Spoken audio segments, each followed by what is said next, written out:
Praise be to God. దేవునికి స్తోత్రం. கர்த்தருக்கு ஸ்தோத்திரம். Let's turn our Bibles once again to the book of Genesis chapter 25 verse 33. ఆదికాండము 25వ అధ్యాయము 33వ వాక్యం వైపుగా మన బైబిల్ తిప్పెదము. ஆதியாகமம் 25ஆம் அதிகாரம் 33வது வசனத்துக்கு நேராக நம்முடைய வேதங்களை திருப்பிக் கொள்ளலாம். Last week we studied పోయిన వారం మనం నేర్చుకున్న విషయము, கடந்த வாரத்தில் நாம் கற்றுக்கொண்ட காரியங்கள் about the failure of Abraham's grandson whose name is Esau. Abraham మనవడైనటువంటి ఏశావు యొక్క అపజయమును గురించి నేర్చుకుని ఉన్నాము. ஆபிரகாமுடைய பேரனாகிய ஏசாவினுடைய தோல்வி குறித்து நாம் கற்றுக்கொண்டோம். Now look at me, don't write, don't turn your Bibles. ఎవరు మీ బైబిల్ తిప్పవద్దు, யாரும் உங்களுடைய வேதத்தை திருப்ப வேண்டாம், ఎవరు రాయవద్దు, నా వైపే చూడాలి. யார் எழுதவும் வேண்டாம், என்ன பாருங்கள். Only note on the words, so don't read Bible now. మీ వాక్యాలు నేను చెప్పే వాక్యాలు మాత్రమే రాసుకోండి, ఇప్పుడు బైబిల్ చదవకూడదు. நான் சொல்ற வசனத்தை மாத்திரம் சின்ன குறிப்பு எடுத்துக்கொள்ளுங்கள், நீங்கள் ஃபுல்லா எழுத வேண்டாம். Yes, this message is specifically for you to understand the greatness of our church. మన సంఘం యొక్క గొప్పతనం ఏమిటో మీరు అర్థం చేసుకొనవలెనని ఈ వర్తమానము మీకు అందించబడుచున్నది. நம்முடைய சபையினுடைய பெரிய தன்மை என்னவென்பதை நீங்கள் புரிந்து கொள்வதற்காகவே இப்படிப்பட்ட செய்தி உங்களுக்கு கொடுக்கப்படுகிறது. Yes, Esau was the grandson of Abraham. Abraham's son was Isaac. Isaac had two sons. The firstborn was Esau, second was Jacob. ఏశావు అబ్రహాము యొక్క మనవడై ఉన్నాడు. అబ్రహాముకు ఇస్సాకు పుట్టెను. ఇస్సాకుకి ఇద్దరు కుమారులు, ఏశావు యాకోబులు.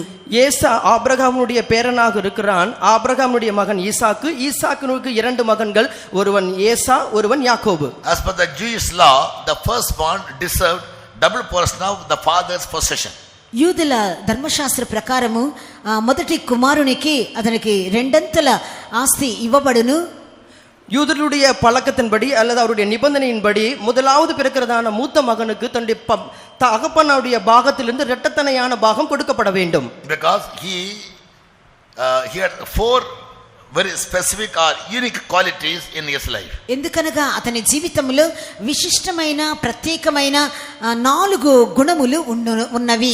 ஏனென்றால் அவனுடைய ஜீவியத்திற்குள் 4 வித்தியாச விதமான 4 குணசீலங்கள் காணப்படுகிறது. Genesis 49 verse 3 says about the firstborn of Jacob, whose name is Reuben. About Reuben, Jacob says, "You are the firstborn, my might, my strength, my dignity and my power."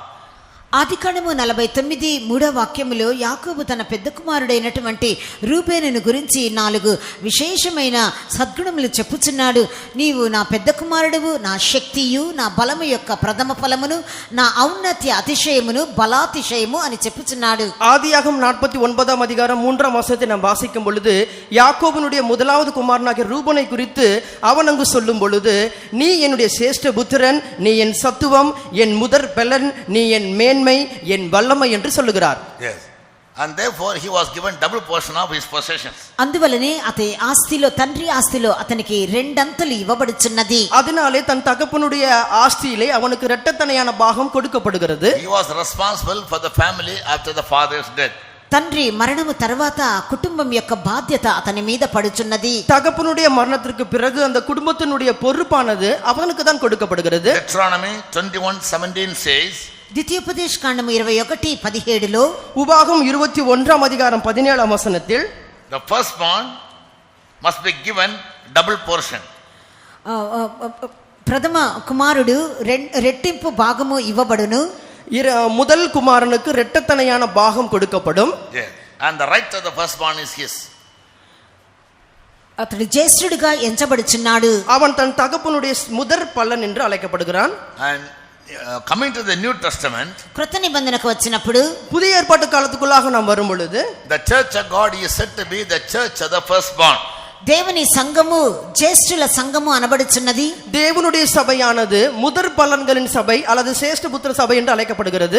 In Hebrew chapter 12 verse 22, హెబ్రీలకు 12వ అధ్యాయము 22వ వాక్యము, எபிரேயர் 12ஆம் அதிகாரம் 22 23 வசனத்தில் சொல்லப்பட்டுள்ளது. we all have come to Mount Zion and the city of the living God, New Jerusalem, the innumerable number of angels and the church of the firstborn. ఇప్పుడైతే సియోనును కొండకును జీవము గల దేవుని పట్టణకును పరలోకపు యెరూషలేమునకు వేవేల కొలది దేవదూతల యొద్దకును పరలోకమందు రాయబడి ఉన్న జ్యేష్ఠుల సంగమునకు మీరు వచ్చి ఉన్నారు. இப்பொழுதோ சியோன் மலையினிடத்திலேயும் பரம எருசலேம் இடத்திலேயும் 1000-10,000 தேவ தூதர்களிடத்திற்கும் முதற் பலன்களின் சபையினிடத்திற்கு நீங்கள் வந்து சேர்ந்தீர்கள். We are the church of the firstborn. మనము జ్యేష్ఠుల సంగమై ఉన్నాము. நாம் சபையினுடைய முதற் பலன்களாக இருக்கிறோம். Yes, and we have been brought unto Zion and Jerusalem. మనము సియోను నూతన యెరూషలేము యొద్దకు తేబడి ఉన్నాము. நாம் சியோனும் எருசலேமினுடைய அண்டைக்கு வந்து சேர்க்கப்பட்டிருக்கிறோம். So the truth of Zion unto the truth of New Jerusalem. సియోను సత్యమునకును సియోను నూతన యెరూషలేము సత్యము యొద్దకు తేబడి ఉన్నాము. சியோனும் புதிய எருசலேமினுடைய சத்தியத்தினுடைய அண்டைக்கு நாம் வந்து சேர்க்கப்பட்டிருக்கிறோம். Isaiah 2:2 says. యెషయా గ్రంథము 2వ అధ్యాయం 2వ వాక్యములో ஏசாயா 2ஆம் அதிகாரம் தமிழிலே 3ஆம் வசனத்தில் Out of Zion the law proceeds and the word of God from Jerusalem. సియోను నుండి ధర్మశాస్త్రమును యెరూషలేము నుండి యెహోవా వాక్కు బయలువెడలును. சியோனிலிருந்து வேதமும் எருசலேமிலிருந்து கர்த்தருடைய வசனம் புறப்படுகிறது. So the church of God must steadily grow in the knowledge of the word of God as well as the knowledge of the doctrines of the law. కాబట్టి దేవుని సంఘము క్రమేణా దేవుని వాక్య పరిజ్ఞానములోను ఉపదేశముల గురించిన సత్య జ్ఞానముల్లోనూ ఎదగవలెను. ஆனபடினால் விசுவாசிகள் கர்த்தருடைய வசனத்தினுடைய அறிவிலேயும் உபதேசங்கள் நியமங்கள் உட்பட்டதான அறிவிலேயும் வளர வேண்டும். Doctrine is the structure of the church.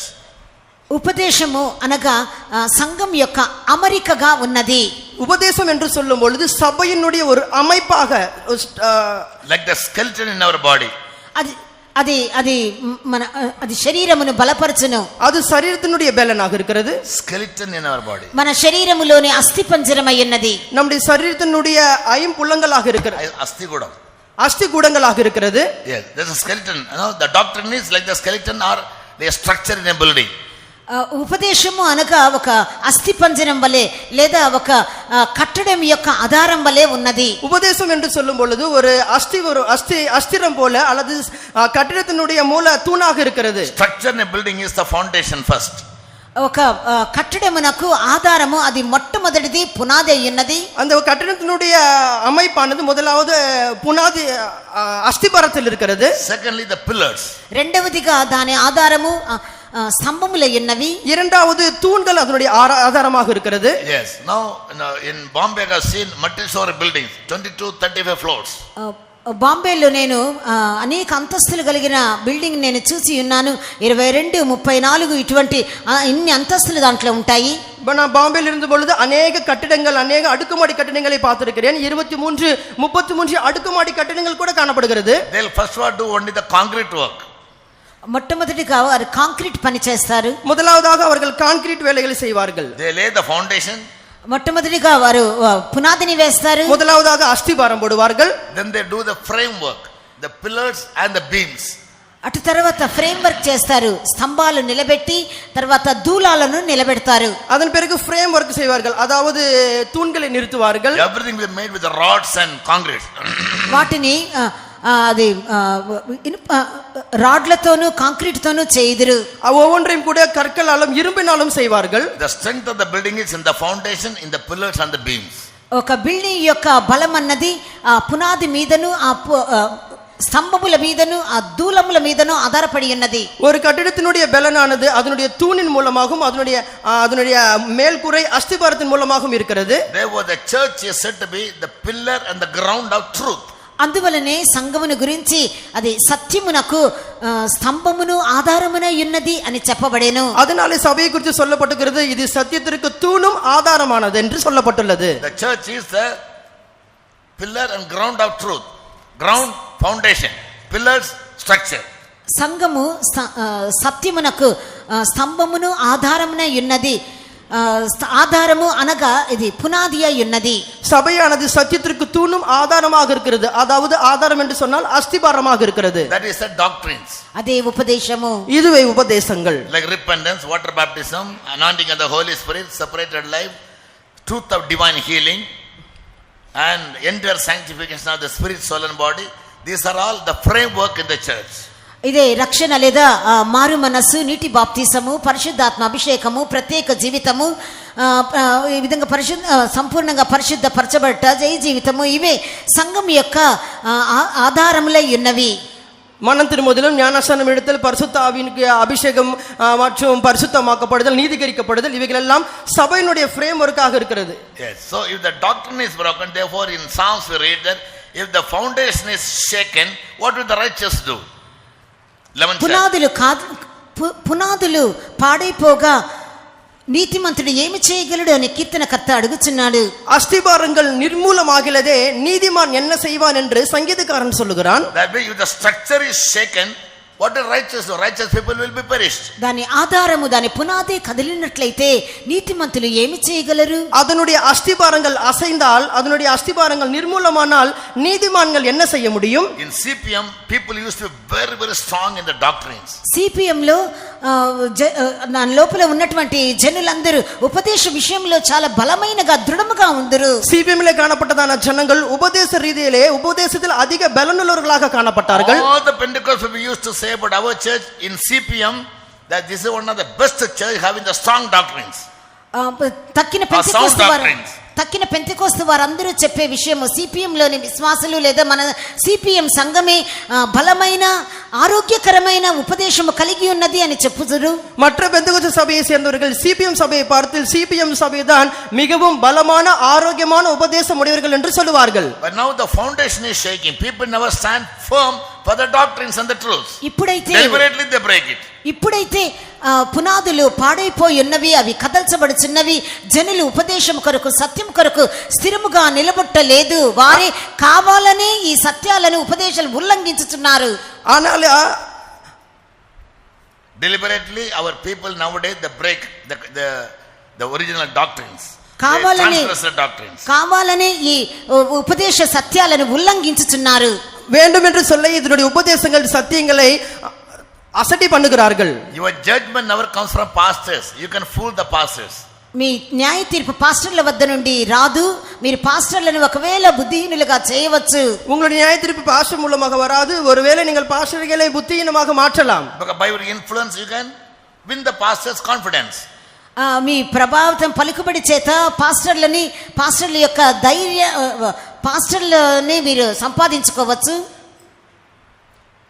వారి దగ్గర నుండి పేరు పొందుకోవచ్చు. நீங்கள் உங்களுடைய இன்ஃப்ளூயன்ஸை பயன்படுத்திக் கொண்டு அவர்களுக்கு பேர் புகழை பெற்றுக் கொள்ளலாம். At the same time you can't escape God's judgment. అదే సమయంలో దేవుని న్యాయ తీర్పును తప్పించుకొనలేవు. அதே சந்தர்ப்பத்தில் தேவனுடைய நியாய தீர்ப்பை தப்பித்துக் கொள்ள முடியாது. What is the doctrine? What is the stance or the stand of the pastors? పాస్టర్ల యొక్క స్థాయి, వారి నిలబడే స్థితి ఏమిటి? பாஸ்டர்மாருடைய நிற்கிறதான அந்த நிலவரம் என்ன? They want to keep the whole flock firm. They want to keep all the believers. People should not backslide. జనులు వెనుకబడిపోకూడదు, అందరినీ స్థిరంగా నిలపాలి, అందరినీ కలుపుకోవాలి అని వారు అనుకుంటూ ఉంటారు. ஜனங்கள் பின்மாற்றமாய் போக கூடாது, ஜனங்கள் எல்லாரும் ஸ்திரமாக்கப்பட வேண்டும் என்று சொல்லி எல்லாரும் சேர்த்துக் கொள்வார்கள். All of different categories. జనులైతే రకరకాల వర్గాలకు చెందిన వారు ఉంటారు. ఏనంటే జనங்கள் அதிக ரகங்களுக்கு உட்பட்ட ஜனங்கள். In the school, in a classroom, in the 10th class, all the students will be of the same capacity, the 10th class. స్కూల్లో లేదా ఒక తరగతిలో, ఒక ఉదాహరణకి 10వ తరగతిలో పిల్లలందరూ ఒకే సామర్థ్యం కలిగిన వారుగా ఉండరు. உதாரணத்துக்கு 10ஆம் கிளாஸ் நாம் எடுத்துக்கொள்ளும் பொழுது பள்ளிக்கூடத்தில் படிக்கிற பிள்ளைகள் எல்லாரும் ஒரே சாமர்த்தியமுள்ளவர்களாக இருக்க மாட்டார்கள். But in the church there are kindergarten children and there are university level children also. సంఘములో అయితే ఎల్కేజీ యూకేజీ పిల్లలు ఉంటారు, విశ్వవిద్యాలయ విద్యార్థులు కూడా ఉంటారు. ஆனால் சபையை பொறுத்த வரைக்கும் மழலையர் பள்ளி படித்ததான சிறுவர் பள்ளி படித்த பிள்ளைகள் இருப்பார்கள், பட்டப்படி படித்த பிள்ளைகளும் இருப்பார்கள். Your worldly influence never gives a guarantee that you know the doctrine. Now I proved it, no? లోకంలోని మీ పలుకుబడి మీకు why is the baptism? Nobody has an answer. లోకంలో మీకున్న పలుకుబడి మీ ఉపదేశంలో బాగా స్థిరులుగా ఉన్నారంటకు అది రుజువు కాదు. ఎందుకంటే బాప్తిసం గురించి అడిగితే మీరు జవాబు చెప్పట్లేదు. big people. మీరైతే గొప్ప గొప్ప జనులే. நீங்கள் பெரிய பெரிய ஜனங்கள் தான். Qualified people. మీరు బాగా చదువుకున్న వారే, படித்தவர்கள் தான். You don't know why you took baptism. మీరు ఎందుకు బాప్తిసం తీసుకున్నారో మీకే తెలియదు. ஆனால் ஏன் ஞானஸ்நானம் எடுத்தீர்களோ உங்களுக்கு தெரியவில்லை. That is a standard of our growth. మన ఎదుగుదల యొక్క స్థాయి ఆ విధంగానే ఉన్నది. நம்முடைய வளர்ச்சியினுடைய நிலவரம் அவ்வளவுதான். Therefore we are not able to teach other people about this truth and bring them to the salvation. అందువల్లనే ఇతరులకు ఈ సత్యాన్ని బోధించి వారిని రక్షణలోనికి తీసుకొని రాలేకపోతున్నాము. அதனாலே மற்றவர்களுக்கு இந்த சத்தியத்தை போதித்து இந்த சத்தியத்துக்குள்ள கொண்டு வர முடியாமல் போகிறோம். We may make them our friends, or in a friendship we may compel them to come to our church. మన But స్నేహితులుగా we don't have the knowledge of the doctrine to convince them of the truth and make them good believers and strong believers. మన స్నేహితులుగా మార్చుకొని ఒకవేళ వారిని సంఘానికి తోడుకొని రావచ్చు, కానీ వారికి సత్యాన్ని బోధించి ఉపదేశాన్ని బోధించి వారిని ఒప్పింపచేసి స్థిరమైన బలమైన విశ్వాసులుగా మాత్రం మార్చలేకపోతున్నాము. நாம் சிநேகிதனாக்கி அவர்களை சபைக்கு கொண்டு வரலாம், ஆனால் நம்முடைய சபையினுடைய உபதேசங்களை அவர்களுக்கு சொல்லிக் கொடுத்து அவர்கள் அதை ஒத்துக்க வைத்து பலமான ஸ்திரமான ஒரு பிலிவராக மாற்ற முடியாது. Now come to the basic. విషయానికి వద్దాం. இப்பொழுது நாம் அடிப்படைக்கு வருவோம். Esau one day he went for hunting. ఏశావు వేటాడటకు వెళ్ళెను. ஏசா வேட்டையாடும்படி போனான். By profession he was a hunter. అతడు వేటాడే వృత్తి కలవాడు. ஏனென்றால் அவன் வேட்டையாடுபவன். Whereas Jacob was rearing a sheep, he was a shepherd. యాకోబు అయితే గొర్రెల కాపరిగా ఉండి గొర్రెలను మేపుకొని చుండెను. யாக்கோபு வென்றால் ஆடுகளை மேய்ப்பவனாக இருந்தான். Yes. And Esau one day when he was coming back, ఏశావు అతడు తిరిగి వచ్చుచున్న సమయంలో ஏசா ஒரு சந்தர்ப்பத்தின் போது திரும்பி வந்த பொழுது he says, I was so tired and I fainted. నేను చాలా అలసి ఉన్నాను, నేను చావబోతున్నాను అని అతడు చెప్పెను. நான் மிகவும் அதிகமாக இளைத்திருக்கிறேன், நான் மரிக்க போகிறேன் என்று சொன்னான். Maybe in hunting he couldn't get anything and he couldn't cook food and eat. ఒకవేళ వేటాడే సమయంలో అతనికి ఏమీ లభించలేదేమో, అతడు వంట చేసుకొని తినలేదేమో. ஒருவேளை வேட்டையாடும் போது அவனுக்கு ஒன்றும் கிடைக்காமல் போயிருக்கலாம், அவன் சமைத்து சாப்பிட முடியாமல் போயிருக்கலாம். He saw his brother Jacob cooking some good meal. అతని తమ్ముడైనటువంటి యాకోబు ఒక మంచి వంటకము చేయుట అతడు చూచెను. அவனுடைய தகப்பன அவனுடைய தம்பியாகிய யாக்கோபு ஒரு நல்ல சமையல் செய்வதை அவன் பார்த்தான். Bible says he was making red pottage. అతడు కలగూరక వంటకము చేయుచుండెను అని బైబిల్ చెప్పుచున్నది. அவன் சிவப்பான ஒரு கூழ் செய்தான் என்று சொல்லப்பட்டிருக்கிறது. So he said, he asked Jacob his younger brother to give him some pottage. అతని తమ్ముడైనటువంటి యాకోబుతో తనకు ఆ వంటకము కొంచెం ఇమ్మని అడిగెను. தன்னுடைய தம்பியாகிய யாக்கோபை பார்த்து அதனுடைய அந்த சமையல கொஞ்சம் எனக்கு குடு என்று கேட்டான். Jacob was a cunning man. యాకోబు మోసగాడు. యాకోబు ஒரு தந்திரசாலி. He was a cunning man.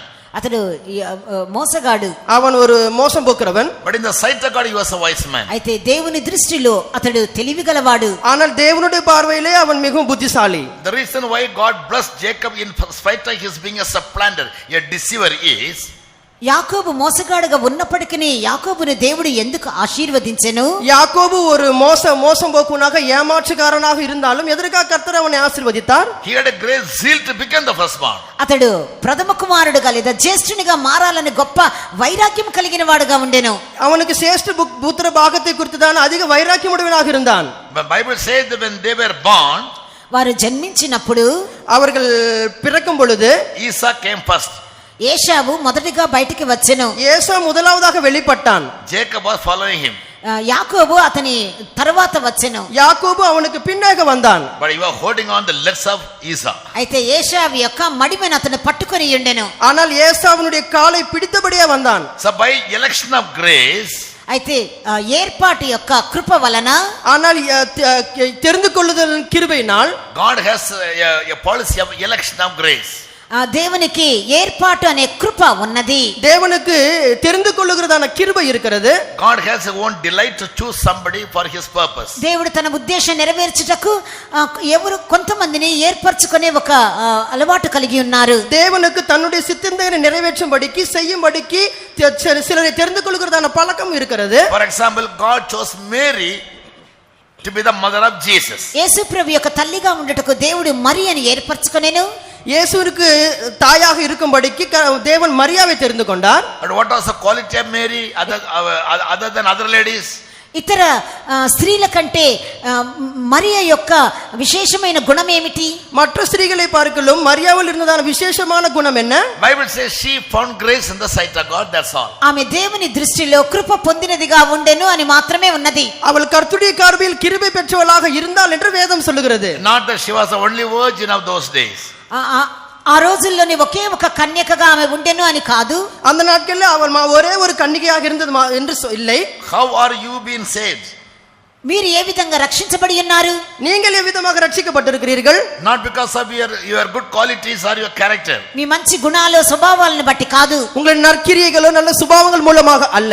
Yes, by our faith and by God's grace we are saved. మన విశ్వాసం వలన దేవుని కృప వలన మనం రక్షణ పొంది ఉన్నాము. நம்முடைய விசுவாசத்தினாலும் தேவனுடைய கிருபையினாலும் நாம் ரட்சிக்கப்பட்டிருக்கிறோம். We are a group of people saved by the grace of God. మన దేవుని కృప చేత రక్షించబడిన జనులమై ఉన్నాము. நாம் தேவனுடைய கிருபையினாலே ரட்சிக்கப்பட்ட ஜனங்களாக இருக்கிறோம். We never had any merit in our lives other than the people who are living in the world. ఈ లోకంలోని జనుల కంటే గొప్ప యోగ్యతలు మనలో ఏమీ లేవు.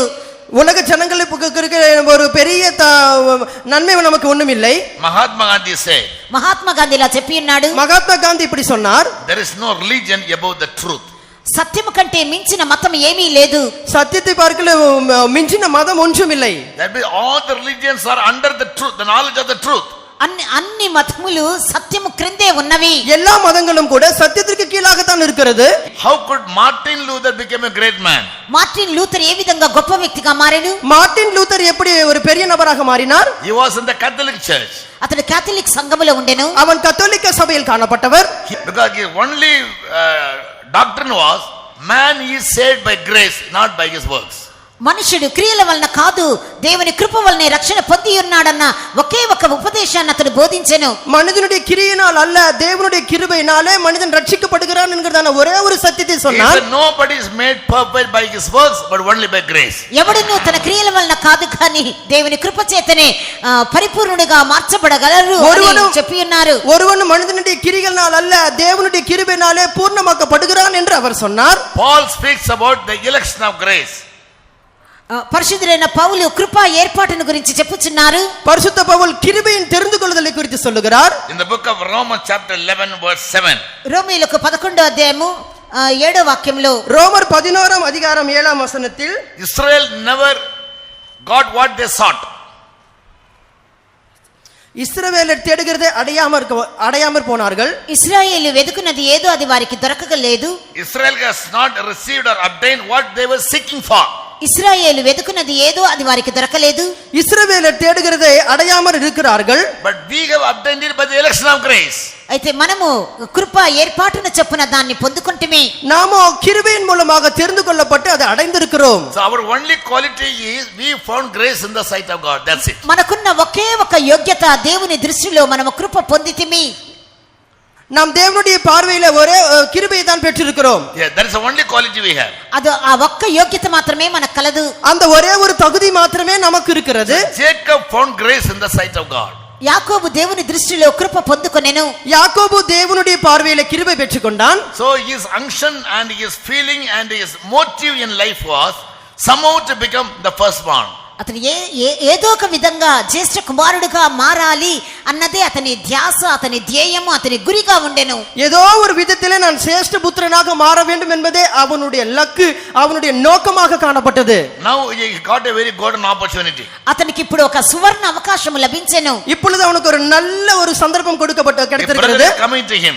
అతని సహోదరుడు అతని ఎదుకు వచ్చుచున్నాడు. அவனுடைய சகோதரனே அவன் அண்டைக்கு வருகிறான். And asking him for some pottage. కలగూరు గంటకంలో కొంత నాకిమ్ము అని అతన్ని అడుగుచున్నాడు. அந்த கூலிலே கொஞ்சம் எனக்கு கொடு என்று கேட்கிறான். Immediately Jacob said, వెంటనే యాకోబు ఇచ్చిన బదులు உடனே யாக்கோபு கொடுத்து சொன்னது, give me your birthright and I'll give you the pottage. నీ జ్యేష్ఠత్వము నేడు నాకు ఇమ్ము, అప్పుడు నేను ఈ వంటకము నీకు ఇచ్చుదును. உன்னை சிரேஷ்ட புத்திர பாகத்தை எனக்கு கொடுத்து விடு, அப்பொழுது நான் உனக்கு தருகிறேன். On one side he was, from human point of view he was cunning. మానవ రీత్యా చూస్తే అతడు మోసగాడుగా ఉన్నాడు. மனித ரீதியாக பார்க்கும் பொழுது அவன் ஒரு மோசம் போக்கினவன், ஏமாற்றுக்காரன் தான். But divine point of view God looked to his zeal and desire to become the firstborn. దైవ దృష్టిలో చూచినప్పుడు దేవుడు అతని ఆసక్తిని, అతని వాంఛను, జ్యేష్ఠత్వము హక్కును పొందాలన్న వాంఛను చూచి ఉన్నాడు. ஆனால் தேவனுடைய பட்சத்திலேயோ அவனுடைய வைராக்கியத்தையும் அவனுடைய வாஞ்சையும் பார்த்தார். Yes, he thought that by virtue of birth I cannot be the firstborn. నా పుట్టుకతో నేను జ్యేష్ఠునిగా మారలేను అని అతడు అనుకునేను. தன்னுடைய பிறப்பின் மூலமாக நான் சிரேஷ்ட புத்திரனாக மாற முடியாது என்று நினைத்தான். But I can try to be the firstborn. అయితే నేను జ్యేష్ఠునిగా మారుటకు కృషి చేయగలను. ஆனால் நான் சிரேஷ்ட புத்திரனாக மாற முயற்சி எடுப்பேன். So he made the right choice when the opportunity was given. అతనికి అవకాశం ఇవ్వబడినప్పుడు సరి అయిన ఎంపిక అతడు చేసెను. அவனுக்கு சந்தர்ப்பம் கொடுக்கப்பட்ட பொழுது சரியானதை தெரிந்து கொண்டான். Yes, and Esau said, ఏశావు ఇలా చెప్పెను, ஏசா சொல்லுகிறான், I am so faint and I am about to die. నేను చావబోతున్నాను, అలసిపోయున్నాను. நான் மிகவும் இளைத்திருக்கிறேன், நான் மரிக்க போகிறேன். Genesis 25, 29 and 32. ఆది కాండము 25వ అధ్యాయము 29, 32 వాక్యాలు. ஆதியாகமம் 25ஆம் அதிகாரம் 29, 30 வசனங்கள். I am so fainted, I am ready to die now. నేను ఎంతో అలసి ఉన్నాను, నేను చావబోతున్నాను కదా. நான் மிகவும் இளைத்து போயிருக்கிறேன், நான் மரிக்க போகிறேன். So what am I to do with this birthright? ఈ జ్యేష్ఠత్వంతో నేను ఏమి చేయుదును? இந்த சேஷ்ட புத்திர பாகம் எனக்கு என்னத்துக்கு? Yes, all what I need for my sustenance or survival is some food. నేను ఇప్పుడు బ్రతకడానికి నాకు అవసరమైనది కొంచెం ఆహారమే కదా. இப்பொழுது நான் பிழைப்பதற்கு எனக்கு தேவையானது கொஞ்சம் ஆகாரம் தானே. Yes, so give me that. కాబట్టి దాన్ని నాకు ఇమ్ము. ஆனபடினால அது எனக்கு கொடு. Dr. Abdul Kalam used to say, Abdul Kalam ఇలా చెప్పేవారు, டாக்டர் அப்துல் கலாம் அவர்கள் இப்படி சொல்லுவார்கள், for synthetic benefits don't lose your dignity. ఈ లోకపు ఆశీర్వాదములు, అల్పమైన ఆశీర్వాదముల కొరకు నీ ఔన్నత్యాన్ని నీవు కోల్పోవద్దు, నీ ఘనతను గౌరవాన్ని కోల్పోవద్దు. இந்த சிறிய உலகத்துடைய சிறிய ஆசீர்வாதங்களுக்காக உன்னுடைய பெரிய கனத்தை தரத்தை நீ குறைத்து விடாதே. Synthetic benefits means temporal advantages, temporal benefits. తాత్కాలికమైనటువంటి సదుపాయములు లేదా ఆశీర్వాదముల కొరకు, தற்காலிகமான பெனிஃபிட்ஸ் காக. Yes, so don't lose your dignity. మీ ఔన్నత్యాన్ని, మీ గౌరవాన్ని మీ కోల్పోవద్దు. உங்களுடைய தரத்தை, உங்களுடைய கனத்தை நீங்கள் இழந்து போக வேண்டாம். But what did this man do? ఈ వ్యక్తి ఏం చేసి ఉన్నాడు? இந்த நபர் என்ன செய்தார்? For one morsel of food, ఒక్క పూట కూటి కొరకు, ஒரு வேளை போஜனத்திற்காக he sold out his birthright. అతడు తన జ్యేష్ఠత్వపు హక్కును అమ్మి వేసెను. தன்னுடைய சேஷ்ட புத்திர பாகத்தை விற்று போட்டான். And therefore God says that he was a profane person. అందువలనే దేవుడు అతన్ని భ్రష్టుడు అని పిలిచెను. அதனாலே தேவன் அவனை சீர்கெட்டவன் என்று அழைத்தார். He called him as a profane person. అపవిత్రుడు అని లేదా భ్రష్టుడు అని పిలిచెను. சீர்கெட்டவன் என்று அழைத்தார். Why he lost his birthright? అతడు He never knew the importance of the birthright. అతడు తన జ్యేష్ఠత్వ హక్కును ఎందుకు కోల్పోయాను? ఆ జ్యేష్ఠత్వం యొక్క ప్రాముఖ్యత అతడు గ్రహించలేకుండా పోయెను. அவன் எதற்காக சேஷ்ட புத்திர பாகத்தை இழந்து போனான்? அதனுடைய முக்கியத்துவத்தை அவன் அறியாமல் இருந்தான். He depreciated the birthright. He gave less value to the birthright. అతడు జ్యేష్ఠత్వమునకు విలువను తగ్గించెను, దాన్ని అల్పముగా ఎంచెను. அவன் தன்னுடைய சேஷ்ட புத்திர பாகத்தினுடைய விலை மதிப்பை குறைத்து விட்டான். Now in the New Testament church, or in our church also, there are many Esau's. క్రొత్త నిబంధన సంఘములో, మన సంఘములో అనేక మంది ఏశావులు ఉన్నారు. புதிய ஏற்பாட்டு சபையிலே, நம்முடைய சபையிலே अनेक ஏசாக்கள் இருக்கிறார்கள். For temporal benefits, for synthetic benefits, they will lose their birthright. తాత్కాలికమైన మేళ్ల కొరకు, ఉపకారముల కొరకు వారు జ్యేష్ఠత్వపు హక్కును కోల్పోవచ్చున్నారు. தற்காலிகமான நன்மைகளுக்காக, பெனிஃபிட்களுக்காக தன்னுடைய சேஷ்ட புத்திர பாகத்தை விற்று விடுகிறார்கள். Just for a job, they may change their name. ఒక ఉద్యోగం కొరకు పేరును మార్చుకొనిచున్నారు. ஒரு வேலைக்காக பெயரை மாற்றிக் கொள்கிறார்கள். Yes, only for a job. ఉద్యోగం కొరకు, just to please the people, we'll put on ornaments. జనులను సంతోషపరచడానికి మనం నగలు ధరించుకుంటూ ఉంటాము. ஜனங்களை சந்தோஷிப்பிப்பதற்காக நாம் நகைகளை தரித்துக் கொள்கிறோம். When we go for a marriage, we go with pattu sarees. మన వివాహానికి వెళ్ళినప్పుడు పట్టు చీరలు కట్టుకొని వెళ్తుంటాము. நாம் கல்யாணத்துக்கு போகும்போது பட்டு சேலைகளை உடுத்திக் கொள்கிறோம். When you come for Sunday meeting, come in white sarees. ఆదివారం కూటానికి వచ్చినప్పుడు తెల్ల చీరల్లో వస్తాము. ஞாயிற்றுக்கிழமை ஆராதனைக்கு வரும்போது வெள்ளை சீலையில வருவோம். It is good. అది మంచిదే, அது நல்லதுதான். But how we become hypocrites? అయితే మనం ఏ విధంగా వేషధారులుగా కనబడుతున్నాం? ஆனால் நாம் எப்படி மாயமார்க்காரர்களாக இருக்கிறோம்? For necessity, we will say a lie. అవసరానికి మనం అబద్ధం ఆడుతున్నాం. தேவைக்கு நாம் போய் சொல்லுகிறோம். Except for say necessity. అవసరమైతే తప్ప தேவைக்கு போய் சொல்ல மாட்டாங்க. பொய்யே சொல்ல மாட்டாங்க. అబద్ధమే చెప్పరు. தேவைக்கு மட்டும் தான் சொல்லுவாங்க. అవసరానికి తప్ప, தேவைக்கு மட்டும் சொல்லுவாங்க. Only for necessity.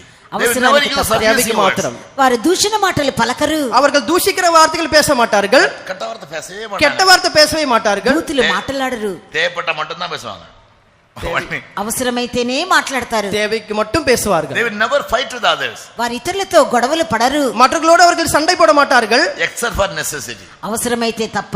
தேவைக்கு மாத்திரம். It includes even workers also. సేవకులు కూడా దీనిలో కలుపుకోవచ్చు. ஊழியர்கள் கூட இதில் சேர்த்துக் கொள்ளலாம். Okay, we are sitting on 3 feet height stage. We are not very noble people. మేము 3 అడుగుల ఎత్తులో కూర్చున్నంత మాత్రాన గొప్పవారమేమి కాదు. நாங்கள் 3 அடி உயரத்தில் உட்கார்ந்ததனால பெரிய நபர்கள் அல்ல. அவருடைய இரக்கம். Truth is our foundation. రెండు కార్యములు పునాదిగా ఉన్నవి. இரண்டு காரியங்கள் அஸ்திபாரமாக இருக்கிறது. Church is the truth, the pillar and the ground of truth. Stand for truth, fight for truth, die for truth. సంఘము సత్యమునకు స్తంభమును ఆధారమున ఉన్నది. సత్యము కొరకు నిలబడము, సత్యము కొరకు పోరాడము, సత్యము కొరకే మరణించుము. சபையானது சத்தியத்திற்கு தூணுமாக அஸ்திபாரமாக இருக்கிறது. ஆனபடினால் சபைக்காக போராடுங்கள், సత్యం சத்தியத்திற்காக போராடுங்கள். சபைக்குனே போராடுவாங்க. Don't fight for the church, fight for the truth. Stand for the truth. సంఘము కొరకు పోరాడవద్దు, సత్యము కొరకు పోరాడము, సత్యము కొరకు నిలబడము. சபைக்காக போராட வேண்டாம், சத்தியத்துக்காக போராடுங்கள், சத்தியத்துக்காக நில்லுங்கள். Jesus never established a church. He preached the truth, stood for the truth, died for the truth. యేసు ప్రభు సంఘమును స్థాపించలేదు. ఆయన సత్యమును బోధించిరి, సత్యం కొరకు నిలబడిరి, సత్యం కొరకే చనిపోయిరి. இயேசு சபையை ஒன்றும் ஸ்தாபிக்கவில்லை. அவர் சத்தியத்திற்காக நின்றார், சத்தியத்துக்காக போராடினார், சத்தியத்துக்காக So மரித்தார். he was fainted. Esau was fainted. ஏசாவு அலசிపోయెను. 25-29. ஏசா இப்போ இழுத்து போயிருக்கிறான். ఆదికాండం And he said, I'm 25:29 ready to die. అతను నేను చావబోతున్నాను అనెను. நான் మరిக்க போகிறேன் என்று சொன்னான். My birthright will never quench my hunger. నా జ్యేష్ఠత్వపు హక్కు నా ఆకలిని తీర్చదు కదా. என்னுடைய சேஷ்ட புத்திர பாகம் என் பசியை தீக்காதே. For momentary, temporal, synthetic benefits, never sell the truth. తాత్కాలికమైన క్షణమాత్రం ఉండే ఇటువంటి ఉపకారములు మేళ్ల కొరకు సత్యాన్ని అమ్మివేయవద్దు. தற்காலிகமான ஒரு நிமிடம் மாத்திரம் இருக்கிறதான இந்த காரியங்களுக்காக சத்தியத்தை விற்று போட வேண்டாம்.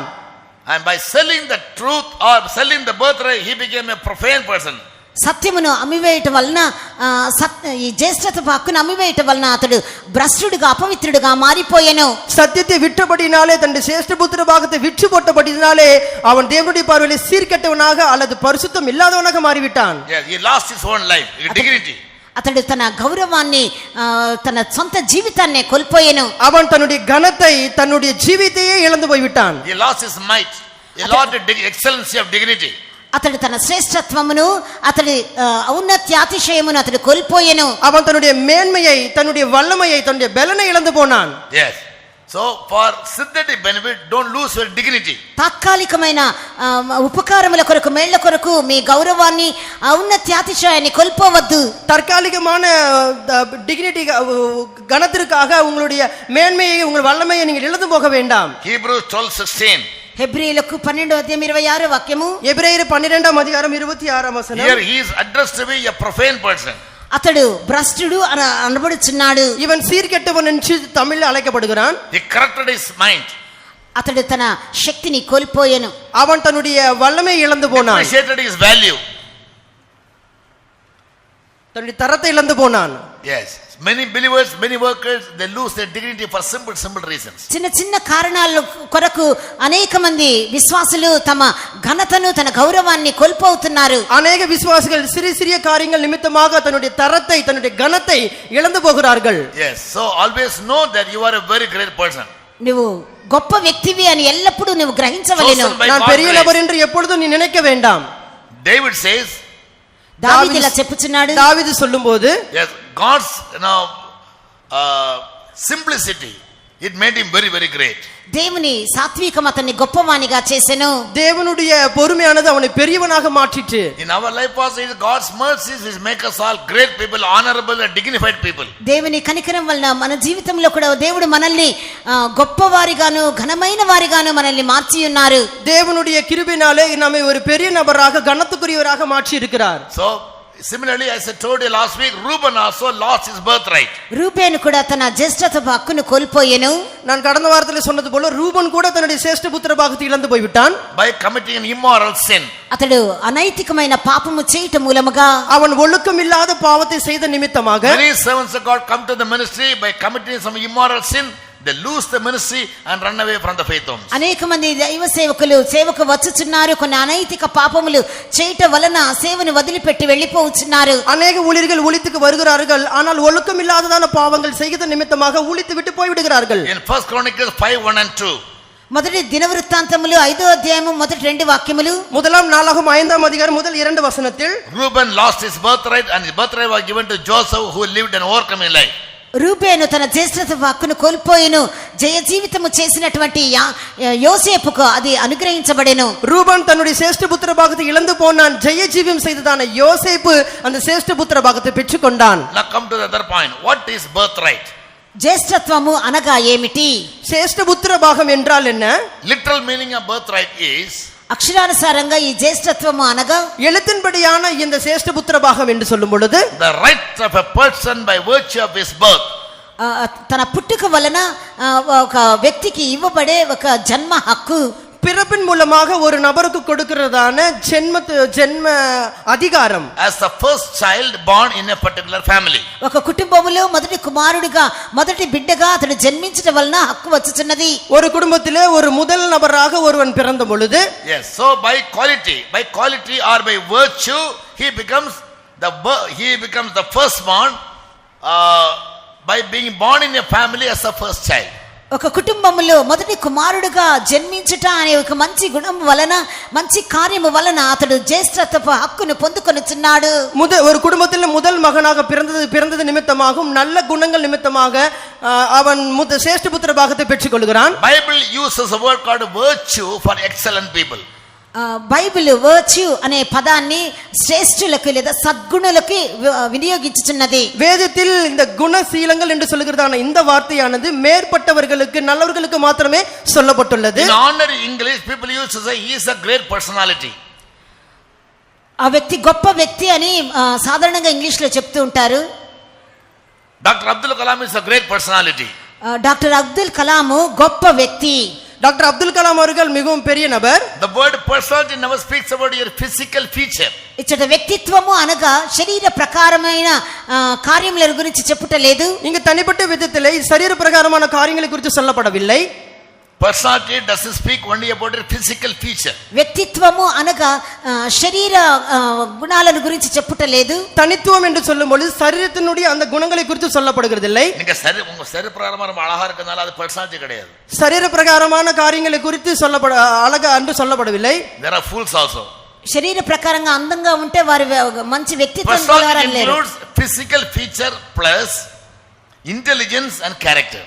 వ్యక్తిత్వము అనగా and ability. శరీర ప్రకారముగా ఒక సౌందర్యము, మేధోపరమైన ఒక ప్రజ్ఞ, అతని సామర్థ్యము ఇవన్నీ కలిపినదే ఇక్కడ వ్యక్తిత్వం అవుతున్నది. Virtue means సద్గుణము అనగా குணசீலங்கள் என்று சொல்லும் பொழுது intelligence, ప్రజ్ఞ, character, స్వభావము, கற்றறியும் and efficiency. అతని సామర్థ్యము, கற்றறியும் சுபாவமும் தெரிந்து கொள்கிறதான சாமர்த்தியமும். Virtue is a combination of these three components. ఈ సద్గుణము అనగా ఈ మూడు కార్యములు కలిపి ఉండుట. நற்குணங்கள் என்று சொல்லும் பொழுது இந்த மூன்று காரியங்களும் சேர்ந்து காணப்படுகிறது. In Proverbs chapter 31 verse 10 down to 31 we read, సామెతలు 31 అధ్యాయములో 31 వాక్యం వరకు మనం చదివినప్పుడు, நீதிமொழிகள் 36 அதிகாரம் 10 இருந்து கீழ் 30 வசனங்கள் வரைக்கும் வாசிக்கும் பொழுது 31 verse 10 to 31 సామెతలు they read about a virtuous woman.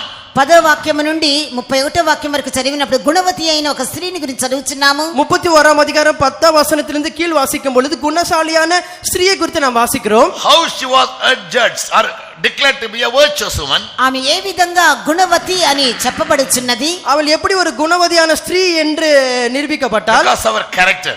ఆమె స్వభావమును బట్టి, அவளுடைய சுபாவங்களை பொறுத்து, her personal efficiencies. ఆమె వ్యక్తిగతంగా ఆమెకున్న సామర్థ్యములను బట్టి, தனிப்பட்ட விதத்திலே அவனுக்கு காணப்பட்டதான சாமர்த்தியங்கள், also about her intelligence. ఆమె మేధస్సును బట్టి, அவனுடைய கற்றறியும் குணங்களை குறித்து. If you want to be a virtuous man in the church, సంఘములో నీవు సద్గుణము కలిగిన వ్యక్తిగా మారవలనంటే, சபையிலே நீ ஒரு குணசாலியான நபராக மாற வேண்டுமானால், a worker or a believer, దైవ సేవకుడు కావచ్చు, విశ్వాసి కావచ్చు, ஊழியர்களாக இருக்கலாம், விசுவாசிகளாக இருக்கலாம், you must be a wise person.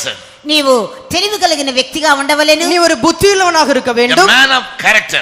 నీవు స్వభావం కలిగిన వ్యక్తిగా ఉండవలెను. நீ சுபாவமுடைய மனிதனாக இருக்க வேண்டும். And a person of great capabilities or abilities. అనేకమైన సామర్థ్యములు కలిగినటువంటి వ్యక్తిగా ఉండవలెను. అనేక திறமைகளுடைய நபராக இருக்க வேண்டும். Creativity. సృజనాత్మకత కలిగిన వ్యక్తిగా ఉండవలెను. உருவாக்கக்கூடியவனாக இருக்க வேண்டும். Your personality is not what you are but what you do.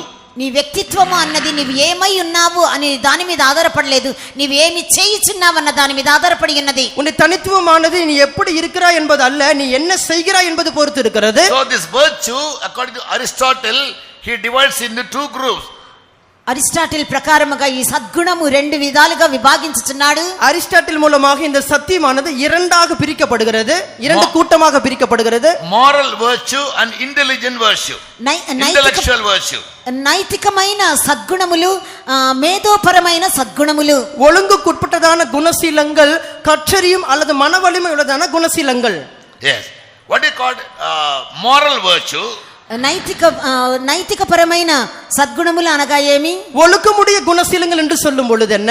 You know, the subordination of our five senses, yielding our five senses, you know, to remain under or to be subjective to some principles of life. జీవితంలో మన ఇంద్రియాలను, పంచేంద్రియాలను జీవితంలోని నియమాలకు అనువర్తించుట. நம்முடைய ஐந்து புலங்களையும் நம்முடைய ஜீவித்திற்குள்ளாக அவைகளை கட்டுப்படுத்துதல். No, principles.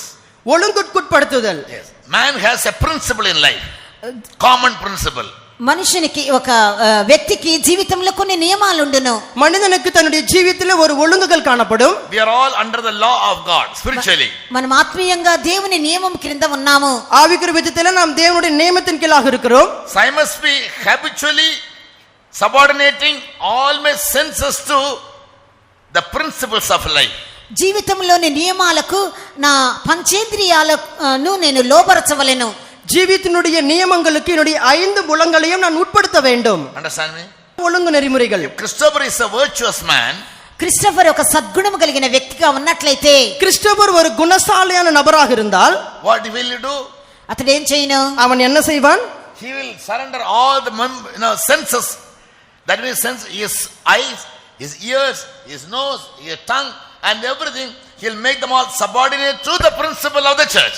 అతడు తన పంచేంద్రియాలను, తన కన్నులను, చెవులను, తన నోటిని, తన ఫీలింగ్స్ అన్నిటినీ ఇక్కడ ఉన్నటువంటి నియమాలకు లోబడినట్లుగా చేయును. அவன் தன்னுடைய ஐந்து புலங்களையும், அவனுடைய கண்கள், அவனுடைய மூக்கு, அவனுடைய வாய், அவனுடைய செவிகள், இவைகள் எல்லாம் சபைக்கு ஒழுங்குக்குட்பட்டவைகளுக்குள்ளே, சபை விசுவாச வீட்டினுடைய ஒழுங்குக்குட்பட்டு இருப்பான். Then people say he is a moral person. అప్పుడు ఆ వ్యక్తి నైతిక పరంగా సద్గుణుడు అని జనులు చెప్తారు. அப்பொழுது ஜனங்கள் சொல்வார்கள், இவன் ஒழுங்குக்குட்பட்ட குணசாலி. What happened to Reuben? రూబేనుకి ఏమి సంభవించెను? ரூபனுக்கு என்ன சம்பவித்தது? You know, he saw where is Joseph? యోసేపు అయితే, யோசேப்பு, his master's wife was all the time after him. అతని యజమానుని భార్య అతన్ని వెంటాడుతూనే ఉండెను. அவனுடைய యజమానుடைய மனைவி எப்பொழுதும் அவனை தொந்தரப்படுத்திக் கொண்டே She இருந்தாள். was forcing him to lie with her. ఆమెతో పడుకొనమని, ఎన్నించమని ఆమె అతన్ని బలవంతము చేయించుండెను. தன்னோடு கூட சயனிக்கும்படி அதமாக பலவந்தம் பண்ணினாள். But he subdued his senses to the principle in their house. I am a servant boy, you are my master's wife, I can't touch you. అతడు నేను ఒక దాసుడినై ఉన్నాను, నీవు యజమానుని భార్యవు, నేను నీతో పడుకోకూడదు అని తన ఇంద్రియాలను అతడు ఆ నియమాలకు లోపరుచుకొనెను. நான் ஒரு அடிமை, நீ என் எஜமானுடைய மனைவி, நான் உன்னோடு கூட பாவம் செய்யக்கூடாது என்று தன் ஐம்புலங்களையும் கூட அடக்கி வைத்துக் கொண்டான். He ran away. ஓடி போய்விட்டான். To escape committing a sin. పాపము చేయకుండా అతడు పారిపోయాను. பாவம் செய்யாதபடிக்கு ஓடி போய்விட்டான். That is his virtue. అదే అతని సద్గుణము. அதுதான் அவனுடைய குணங்கள். His intelligence. అతని మేధస్సు. அவனுடைய இன்டெலிஜென்ட். Making all அவனுடைய his புத்தி கூர்மை. Making all his senses subordinate to the principle in the family. అతని ఇంద్రియాలన్నిటినీ ఆ కుటుంబంలో ఉన్నటువంటి నియమాలకు లోపరుచుకొనెను. அவனுடைய கூர்மைகள், புத்தி கூர்மையை, மனவலிமை எல்லாமும் கூட కుటుంబంలో నియమాలకు లోబరుచుకొనెను. కుటుంబத்தினுடைய నియమங்களுக்கு உட்படுத்திக் கொண்டான். In the family there are principles. కుటుంబంలో కొన్ని నియమాలు కలవు. குடும்பத்திலே சில நியமங்கள் இருக்கும். In the church there are principles. సంఘములో కొన్ని నియమాలు కలవు. சபையிலே சில நியமங்கள் இருக்கும். In the working place there are principles. ఉద్యోగ స్థలములో కొన్ని నియమాలు కలవు. வேலை செய்கிற அலுவலகத்திலே சில நியமங்கள் இருக்கும்.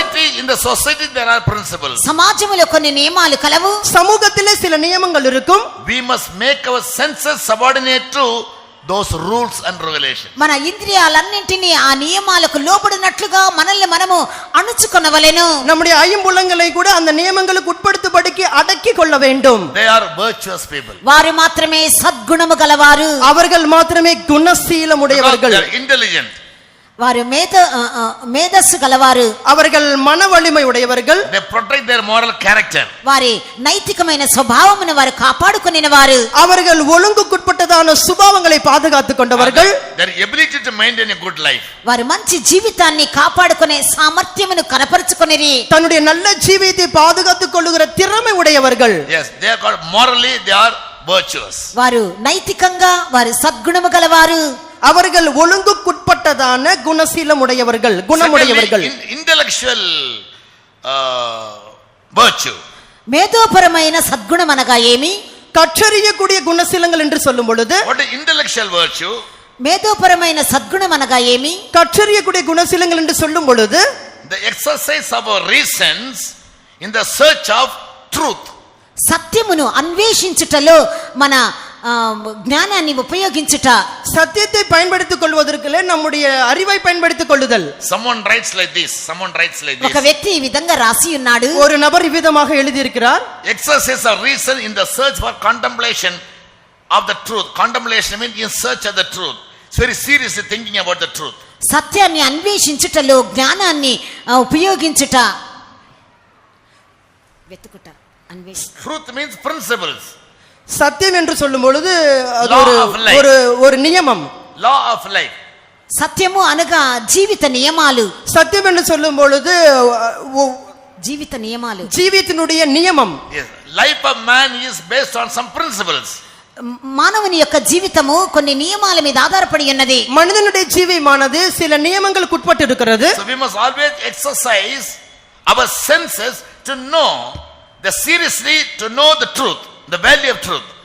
సత్యం యొక్క విలువను మనము గ్రహించి నిమిత్తము తీవ్రంగా దాన్ని మనం అన్వేషించాలి, మన ఇంద్రియాలను వినియోగించాలి. சத்தியத்தை அறிந்து கொள்வதற்கு நிமித்தமாக நம்முடைய ஐம்புலங்களை குறித்து நாம் தீவிரமாக அதை செய்ய வேண்டும். Joseph had moral virtue as well as intellectual virtue.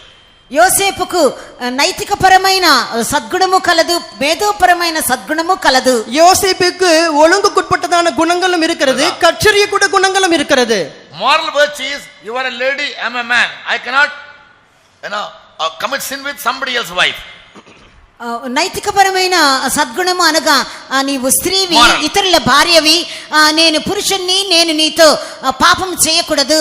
ஒழுங்குக்குட்பட்டதான நற்குணங்கள் என்று சொல்லும் பொழுது, நீ மற்றவருடைய மனைவி, நான் உன்னோடு பாவம் செய்யக்கூடாது.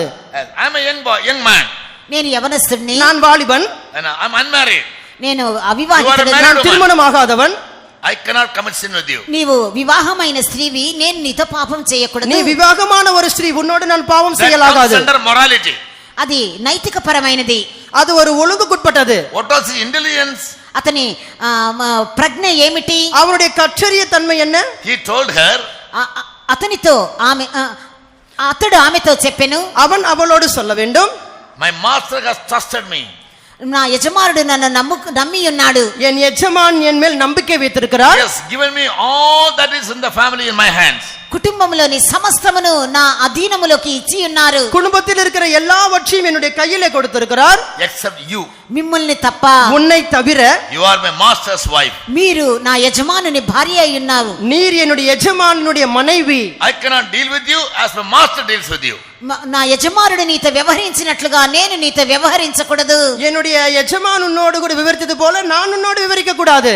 Moses never gave that law to Joseph. మోషే ఆ నియమాన్ని లేదా ధర్మశాస్త్రమును ఆజ్ఞను యోసేపుకు ఇవ్వలేదు. மோசே இந்த நியமத்தை யோசேப்புக்கு கொடுக்கவில்லை. He was not even born. అప్పటికే అతడు పుట్టనే లేదు. அவன் பிறக்கவே இல்லை. Who gave him this law? అయితే ఎవరు అతనికి ఈ ఆజ్ఞనిచ్చి ఉన్నారు? ஆனால் இந்த நியமம் யார் அவனுக்கு கொடுத்தது? His personal intelligence. అతని వ్యక్తిగతంగా అతని యొక్క మేధస్సు, அவனுடைய தனிப்பட்ட மனவலிமை. So you and I and everybody in the church must have moral virtues as well as intellectual virtues. నీకును నాకును సంఘంలోని ప్రతి ఒక్కరికి నైతికపరమైన మరియు మేధోపరమైన సద్గుణములు కలిగి ఉండవలెను. உங்களுக்கும் எனக்கும் ஒழுங்குக்குட்பட்டதான குணசீலங்கள் இருக்க வேண்டும். கற்றறியக்கூடிய மனவலிமையுடைய குணசீலங்கள் காணப்பட வேண்டும். What is virtue, by the way? సద్గుణము అనగా ఏమిటి?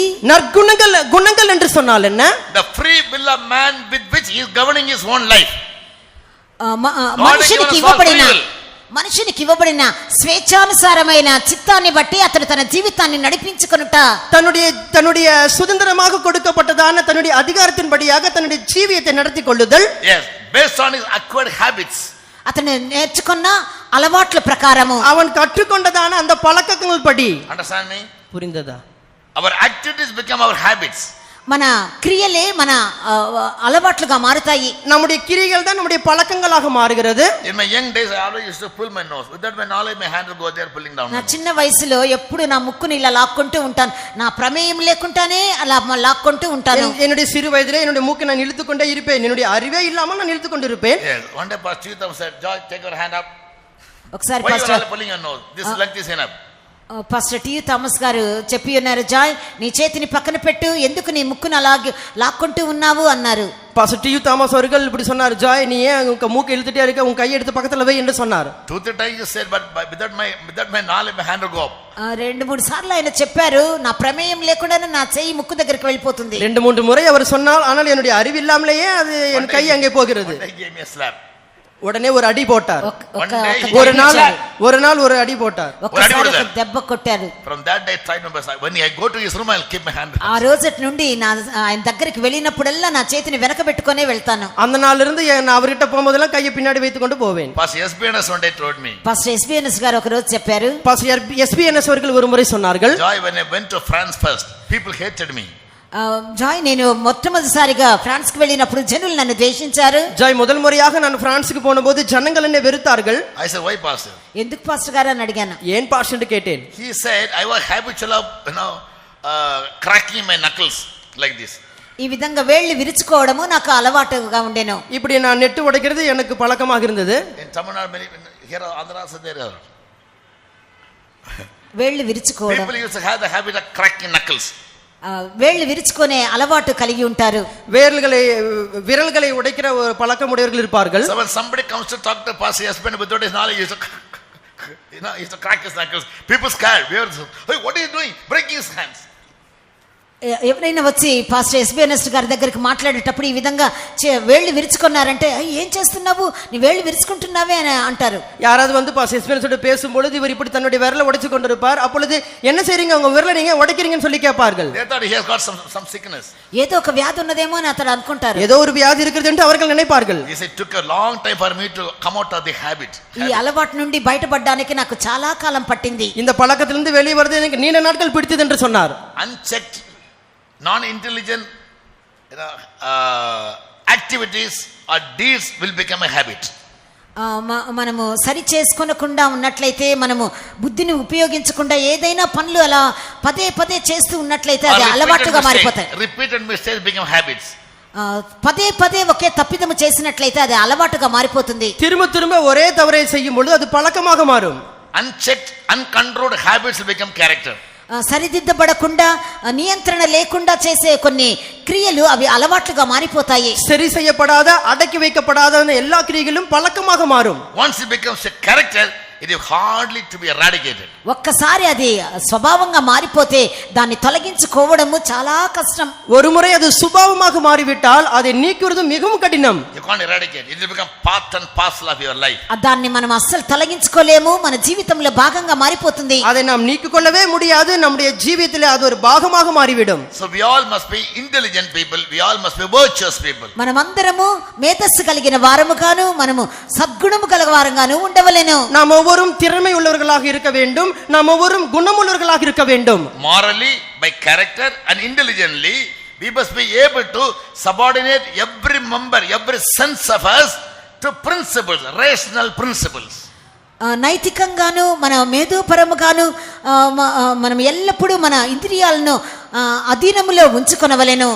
ஒழுங்குக்குட்பட்டு நம்முடைய மன வலிமையோடு கூட நம்முடைய ஐம்புலங்களை கூட நாம் அடக்கி வைத்துக் கொள்ள வேண்டும். Yes, it has there are divine orders and there are natural orders.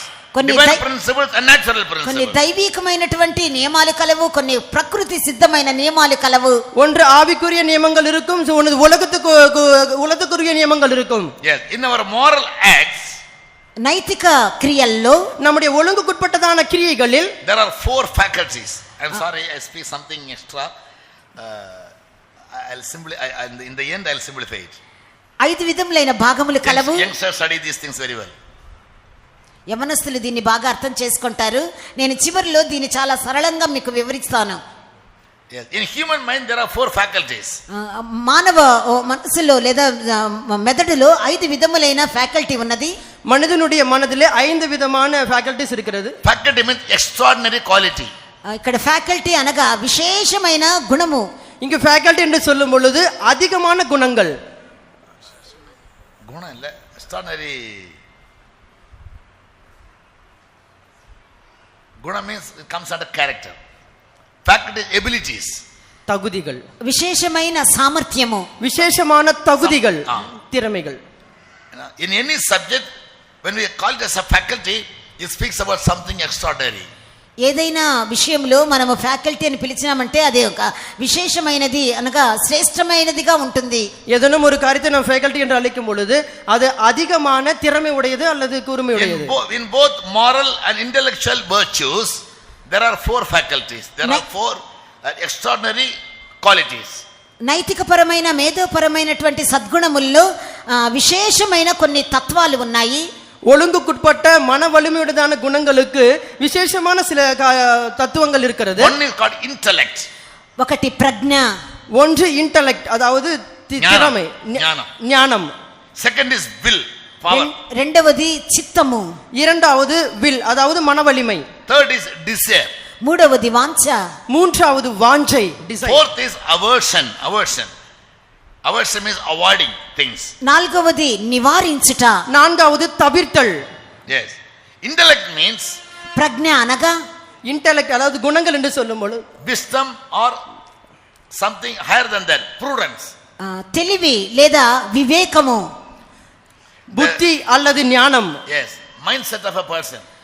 ఒక మనిషిని యొక్క మనసులోని స్థితి, మనిదనుடைய మనదిல் இருக்கிறதான mind setup based on his acquired knowledge. అతడు సంపాదించినటువంటి జ్ఞానమును బట్టి அவன் பெற்றுக்கொண்டதான அந்த அறிவின் பொடி Whatever knowledge I have acquired either from Bible or from the world, Bible నుండో లేదా లోకము నుండో నేను సంపాదించిన ఆ బుద్ధి లేదా వివేకము, వేదத்திலிருந்தோ அல்லது உலகத்திலிருந்தோ நீ பெற்றுக்கொண்டதான அறிவு.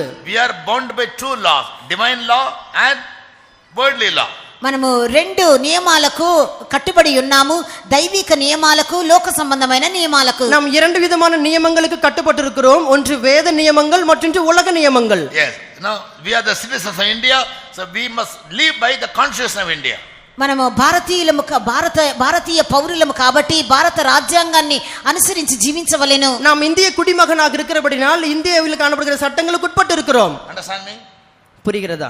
Indian law says don't steal your neighbor's things. భారతీయ చట్టం ఏం చెప్పుచున్నది, నీ పొరుగువాని వస్తువులను దొంగలించకూడదు. இந்தியாவுடைய சட்டம் என்ன சொல்லுகிறது? மற்றவருடைய பொருட்களை நீ திருடாதே. So if you steal, you'll be caught by the police and punished. నీవు దొంగలించినట్లయితే పోలీసు వాళ్ళ చేత పట్టబడి నీవు అరెస్ట్ చేయబడతావు. நீ திருடுவாய் என்று சொன்னால் போலீஸ்கார் மூலமாக நீ பிடிக்கப்படுவாய், நீ கைது செய்யப்படுவாய். புரிஞ்சவங்களா கைத்துங்க? అర్థమైన వారందరి చేతులు పైకెత్తండి. Thank God. தெரியல புரிஞ்சல. What did divine law says? దైవికమైన నియమం ఏం చెప్పుచున్నది? దైవిక నియమం என்ன சொல்லுகிறது? Tell me. Thou shalt not covet your neighbor's things. నీ పొరుగువాని వస్తువులను ఆశించవద్దు. உன்னுடைய பிறனுக்குள்ள பொருட்களை இச்சியாதே. பிறனுடைய பொருட்களை இச்சியாதே. Divine law. అది దైవికమైన నియమము. அது தெய்வீகமான ஒரு சட்டம், நியமம். Indian Penal Code IPC says don't steal. IPC ఏం చెప్పుతున్నది? ఇండియన్ పెనల్ కోడ్ నువ్వు దొంగిలించవద్దు. ஐபிசி என்ன சொல்லுகிறது? நீ திருட வேண்டாம். அப்ப உலக பிரமாணத்தின்படி நீங்க திருடாம இருந்தாலும் பிறர் பொருள் நீங்க இச்சித்தால் divine according divine law you are guilty. లోక చట్ట ప్రకారంగా నీవు దొంగిలించకపోయినా దైవిక చట్ట ప్రకారం నువ్వు ఆశపడినట్లయితే నీవు తప్పు చేసి ఉన్నావు. உலக சட்டத்தின்படியாக நீ திருடாமல் இருந்து தெய்வீக சட்டத்தின்படியாக நீ அதை இச்சித்தால் தேவனுடைய பார்வையில நீ குற்றவாளி. Indian penal code says don't molest a girl. Molest means teasing her. Teasing her means disturbing her some kind of by activities or talk. భారతీయ చట్టం ఏం చెప్పుచున్నది? ఒక అమ్మాయిని నీవు గేలి చేయవద్దు. இந்தியனுடைய சட்டம் என்ன சொல்லுகிறது? ஒரு ஸ்திரியை நீ தொந்தரவு செய்யக்கூடாது. They are walking together, moving together, traveling together, but one man should not molest a girl or she should not go and tease her. అమ్మాయిలు అబ్బాయిలు కలిసి వారు ప్రయాణం చేస్తారు, తిరుగుతూ ఉంటారు. అమ్మాయిలు అటు ఇటు తిరుగుతూ ఉంటారు. అమ్మాయిని ఏమాత్రము తొందర పెట్టకూడదు. If she raises her voice, public will beat him. ఆమె ఒకవేళ కేకలు వేసినట్లయితే ప్రజలందరూ వారిని కొడతారు. ஒருவேளை அந்த ஸ்திரீ சத்தம் போடுவார் என்று சொன்னால் ஜனங்கள் எல்லாம் கேட்பார்கள், కొడతారు. இவன் என்ன பண்றான், நோண்டிட்டு இருக்கிறான்னு சொன்னா பப்ளிக் வந்து அடிச்சிருவாங்க அவனை. it is against the law of the land. అతడు నన్ను తొందర చేస్తున్నాడు అని ఎవరైనా అమ్మాయి కేకలు వేసినట్లయితే పబ్లికే వారిని కొడుతుంది, ఎందుకంటే చట్టానికి విరోధంగా చేస్తున్నాడు. What is divine law?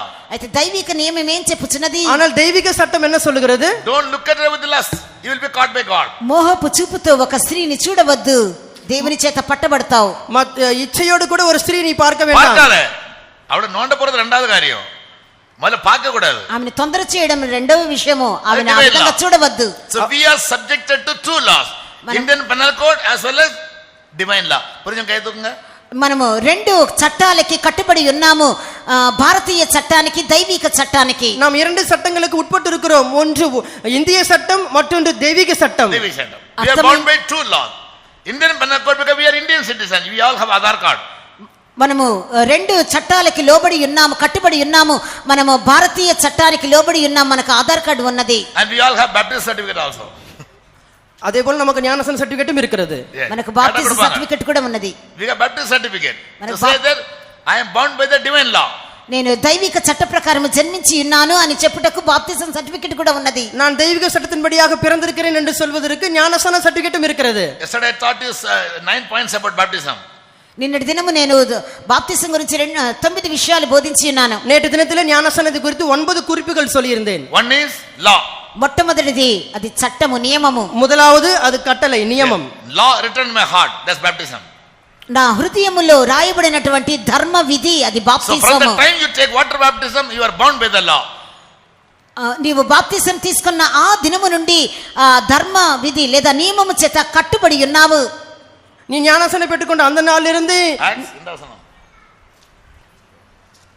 అన్య భాషలు మాట్లాడు జనుల ద్వారాను పరజనుల పెదవుల ద్వారాను ఈ జనులతో మాట్లాడుదును అని ప్రభువు చెప్పుచున్నాడని ధర్మశాస్త్రములో రాయబడి ఉన్నది. மறு பாஷைக்காரராலும் மறு உதடுகளாலும் இந்த ஜனத்தினிடத்தில் பேசுவேன், ஆகிலும் அவர்கள் எனக்கு செவி கொடுப்பதில்லை. So baptism is first of all God's commandment. బాప్తిసము మొట్టమొదటిగా దేవుని ఆజ్ఞ. ஞானஸ்நானம் என்பது முதலாவது தேவனுடைய கட்டளை. Since the time you take baptism, you come under the law of God. నువ్వు బాప్తిసం తీసుకున్నప్పటి నుండి దేవుని ధర్మశాస్త్రము క్రిందికి, నియమము క్రిందికి వచ్చి ఉన్నావు. நீ ஞானஸ்நானம் பெற்றுக்கொண்ட நாள் முதற்கொண்டு தேவனுடைய கட்டளை கீழாக வந்திருக்கிறாய். Matthew 28:19. మత్తయి సువార్త 28:19. மத்தேயு 28:20. In Matthew 3:15, it is God's righteousness. మత్తయి సువార్త 3:15 అది దేవుని నీతి అయి ఉన్నది. மத்தேயு 3:15 இது தேவனுடைய நீதியாக இருக்கிறது. It is God's righteousness. Jesus said, by taking baptism I will fulfill all God given righteousness. నేను బాప్తిసం తీసుకున్నట్టు మూలముగా దేవుని నియమాలన్నీ నేను దేవుని నీతిని నెరవేర్చుచున్నాను. நான் ஞானஸ்நானம் எடுக்கிறபடினால தேவனுடைய எல்லா நீதிகளையும் நான் நிறைவேற்றுகிறேன் என்று இயேசு சொன்னார். What is righteousness? Fulfilling God's law. నీతి అనగా ఏమి? దేవుని ధర్మశాస్త్రం నెరవేర్చుట. நீதி என்று சொல்லும் பொழுது என்ன? தேவனுடைய நீதிகளை கட்டளைகளை நிறைவேற்றுதல். Thirdly, it is God given counsel. Luke 7:20, 29 and 30. లూకాసు వార్త 7:29-30 వాక్యంలో అది దేవుని ఆలోచన లేదా సంకల్పమై ఉన్నది. லூக்கா 7:30 ஞானஸ்நானம் என்பது தேவனுடைய ஆலோசனையாக இருக்கிறது. It is God given counsel.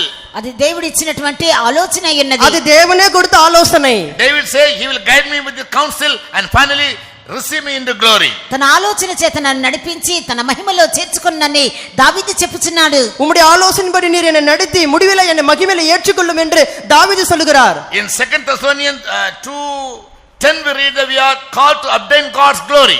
దేవుని మహిమను పొందుటకే మనము పిలువబడి ఉన్నామని 2 తెస్సలోనిక 2:10 వాక్యంలో మనం చదువుచున్నాము. 2 కొరింథీయులు 2 తెస్సలోనికర్ 2:10 దేవుని మహిమ పెట్టుకొల్లువదరికే நாம் అழைக்கப்பட்டிருக்கிறோம். To obtain God's glory we must take దేవుని మహిమను all పొందుటకు God given law and led by the counsel of God. దేవుని మహిమను పొందుకున్న నిమిత్తము దేవుని నీతినంతటిని మనం నెరవేర్చవలెను, దేవుని ఆజ్ఞలను మనం పాటించవలెను. தேவனுடைய மகிமை பெற்றுக்கொள்வதற்காகவே தேவனுடைய நீதியை நாம் நிறைவேற்ற வேண்டும், கட்டளைகளை நாம் கைக்கொள்ள வேண்டும். Therefore, baptism is God's counsel. అందువల్లనే బాప్తిసము దేవుని ఆలోచన ఉన్నది. அதனாலே ஞானஸ்நானம் என்று சொல்லும்போது தேவனுடைய ஆலோசனையாக இருக்கிறது. 1 Peter 3:21, it is a good conscience toward God. మొదటి పేతురు 3:21 వాక్యంలో దేవుని పట్ల నిర్మలమైన మనస్సాక్షి అయి ఉన్నది. முதலாம் பேதுரு 3ஆம் அதிகாரம் 21ஆம் வசனத்தில் அது தேவனோடு உடன்படிக்கை செய்கிற நல் மனசாட்சியாக இருக்கிறது. Yes, we must maintain a good conscience before God from the time we take baptism. నేను బాప్తిసం తీసుకున్న ఆ క్షణము నుండి దేవునితో ఒక మంచి మనస్సాక్షి, నిర్మలమైన మనస్సాక్షిని మనం కలిగి ఉండాలి. நாம் ஞானஸ்நானம் பெற்றுக்கொண்ட அந்த நாள் முதற்கொண்டு தேவனிடத்திலிருந்து நாம் நல்ல மனசாட்சியுள்ளவர்களாக காணப்பட வேண்டும். And baptism is a must to escape God's judgment. Mark 16:16. Mark సువార్త 16:16లో బాప్తిసం అన్నది దేవుని శిక్షా విధిని తప్పించుకొనుచున్నాము. మార్కు 16:16 వచనపడి జ్ఞానస్నానం మూలமாக దేవుని న్యాయ తీర్పును తప్పించుకు కొల్లலாம். He that believes and is baptized shall be saved. He that believes not, he shall be damned.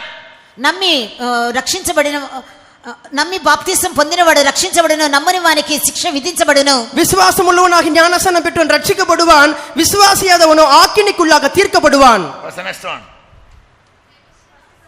Remission of sin. Acts 2:38. అపోస్తల కార్యములు 2:38 వాక్యము. అపోస్తల 2వ అధ్యాయం 38వ వచనం. Baptism is for the remission of sins. పాప క్షమాపణ నిమిత్తము బాప్తిసం తీసుకొనుచున్నాము. பாவ மன்னிப்பு நிமித்தமாக நாம் ஞானஸ்நானத்தை பெற்றுக்கொள்கிறோம். Remission of sins, remission na மன்னிப்பு இல்ல, పాప విమోచనము నిమిత్తము, பாவ நிவர்த்திக்காக, பாவ நிவர்த்திக்காக நாம் ஞானஸ்நானம் பெற்றுக்கொள்கிறோம். God can forgive you. దేవుడు నిన్ను క్షమించగలడు, కర్తరు నిన్ను మన్నిక முடியும். But that sin has got to be rid of from your life. అయితే నీ జీవితంలో నుండి ఆ పాపము పూర్తిగా తొలగించబడవలెను. ஆனால் உன்னுடைய ஜீவிதத்திலிருந்து அந்த பாவம் முழுவதுமாக நிவர்த்தி செய்யப்பட வேண்டும். Baptism helps you for that. దాని నిమిత్తము బాప్తిసం నీకు సహాయం చేయును. இதன் நிமித்தமாக ஞானஸ்நானம் உதவி செய்யும். John 3:5. యోహాను సువార్త 3:5.